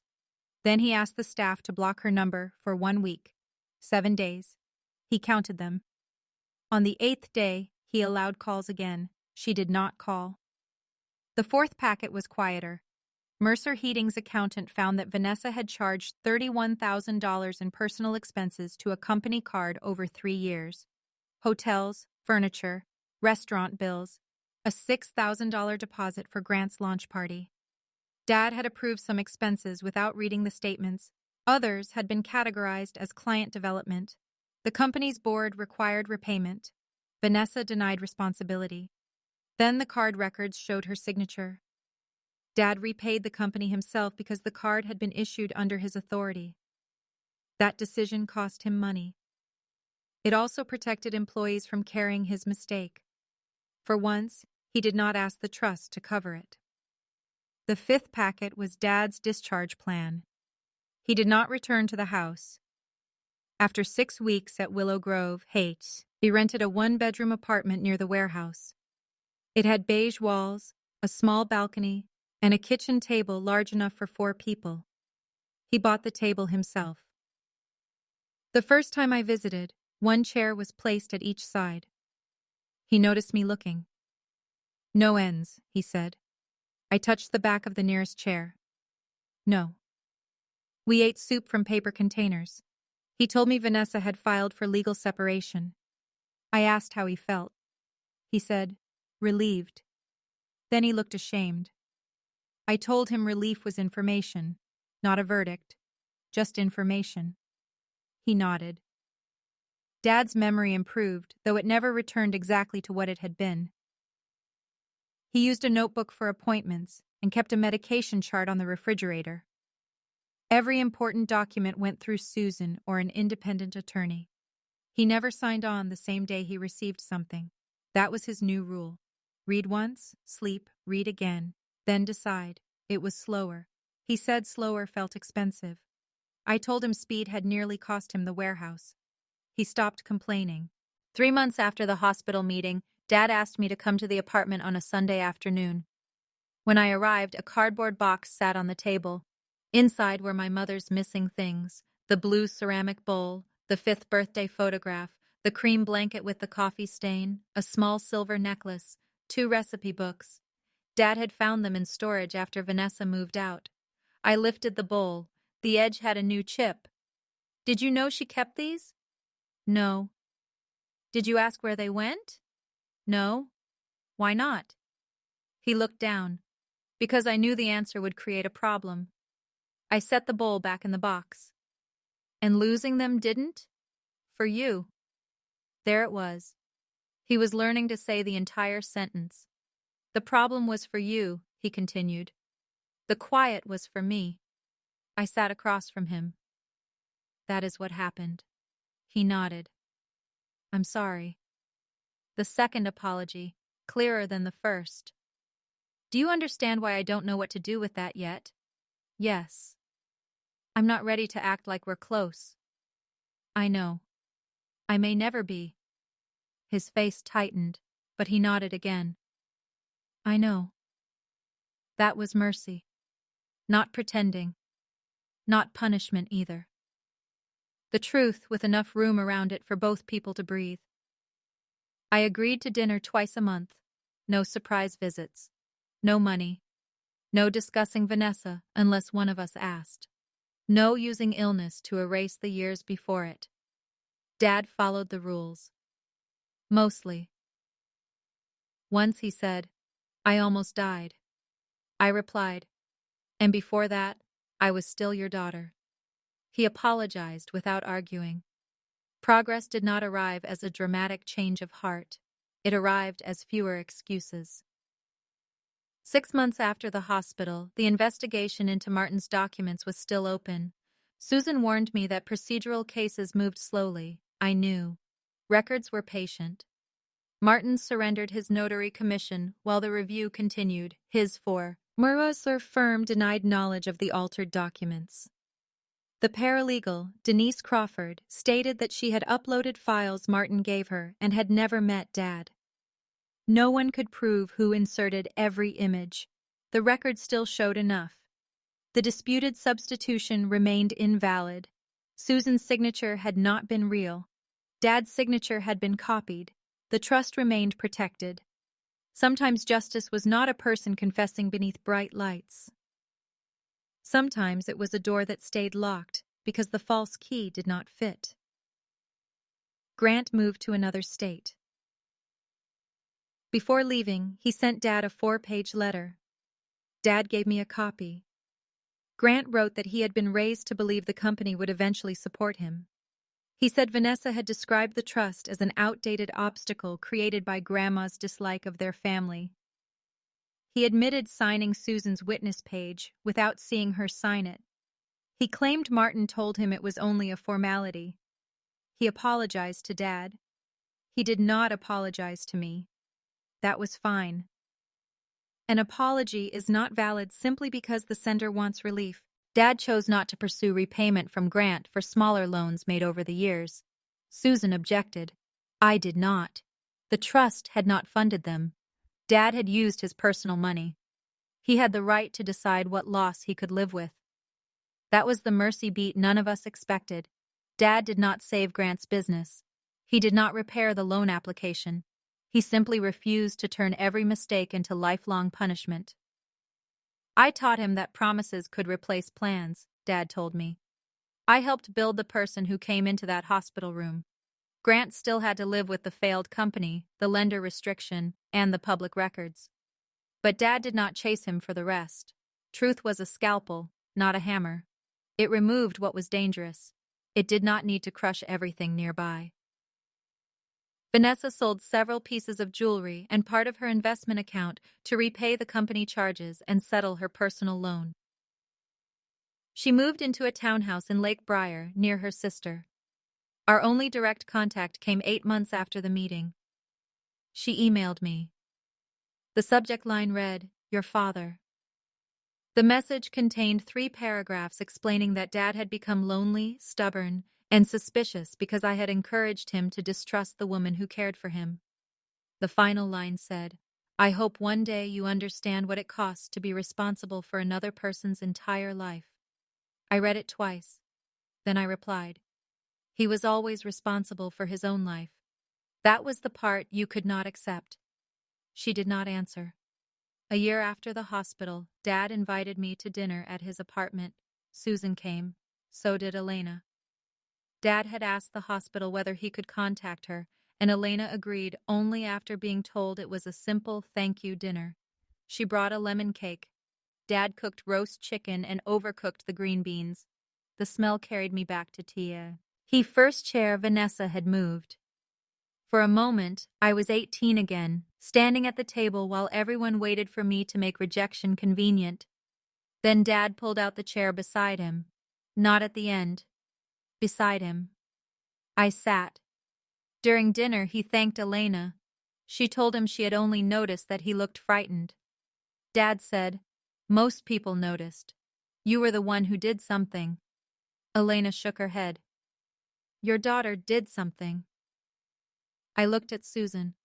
Susan looked toward the kitchen clock Dad had taken from Grandma's house. It still ran 6 minutes fast. After dessert, Dad gave Elena a small framed note. Not money, not a gift that might make her uncomfortable. A copy of Grandma's words. Memory is emotional. Records are patient. Elena read it and smiled. That sounds like nursing. It sounds like Leah, Dad said. I did not correct him. It sounded like everyone who had ever kept a light on long enough for the truth to be seen. Before Susan left, Dad handed me a sealed envelope. For 1 second, my stomach tightened. He noticed. No signatures, he said. What is it? A letter. About what? You can read it later. I opened it that night. The letter did not change the trust. It did not give me money. It did not ask me to forgive him. Dad wrote about the chair. He remembered the dinner. Not every detail, but enough. He wrote that he had seen where Vanessa placed me. He had understood why it hurt. He had told himself that asking me to move was easier because I was stronger than Grant. Then he wrote, I called your strength a reason not to protect you. That may be the truest sentence he ever gave me. He ended the letter by saying he did not expect a new relationship to grow from an old obligation. He only hoped to become someone I did not have to recover from after every visit. I folded the letter and placed it beside Grandma's. 2 records, 1 warning, 1 admission. Neither erased the other. Dad and I did not become the kind of father and daughter who spoke every morning. We became something quieter. We told the truth sooner. We ended calls before resentment became cruelty. We ate dinner twice a month, sometimes 3 times. He came to my apartment and learned the name of the bakery owner downstairs. I visited the warehouse and helped build a record system that required 2 approvals for trust-related documents. Dad paid Hartwell's full rate. He refused my discount. That would make things harder for accounting, he said. The line no longer hurt. I smiled. Good. Susan retired completely 2 years later. Under the trust terms, I became administrative trustee. Dad continued running Mercer Heating with a professional board and a new operations manager. The company did not become mine. It did not become Grant's. It remained what Grandma intended. A working business, a protected building, paychecks for 41 employees, a thing larger than one family's appetite on the ICA. E-Day. Susan transferred the records to me. She brought the original green ribbon folder from Grandma's desk. Inside was one final note. Leah, protection will sometimes make you look unkind to people who expected access. Do not confuse their disappointment with your wrongdoing. I read it in Susan's office while rain moved against the windows. The old counting tick returned. 9 drops sliding down the glass. 3 cars passing outside. 1 brass key in my hand. I understood then that Grandma had not chosen me because I was her favorite. She chose me because I could bear being misunderstood long enough for a process to finish. That was the hidden advantage no one had seen. Not my job, not the trust, not the key. Patience. Vanessa wanted a signature before morning. Grant wanted a loan before Friday. Martin wanted a filing accepted before anyone compared the dates. They all needed speed. I only needed the record to remain still. If you have ever been pushed to accept something quickly because asking questions made other people uncomfortable, remember this. Urgency is not consent. Love does not hide your glasses. Care does not require confusion, and a person who asks you to stop reading usually understands exactly what the page says. That is my story. My stepmother whispered, "Just sign." The nurse recorded it, but the recording did not save us by itself. It gave everyone else permission to stop pretending they had not heard. Comment the word record if you believe quiet truth still deserves witnesses. Tell me where you are watching from, and subscribe if you want to stay for more stories where dignity does not need to shout to be believed. People used to tell me I made everything harder. They were right. I made it harder to steal quietly, harder to rewrite the past, harder to turn fear into permission. And once the truth had a place at the table, no one ever moved my chair again.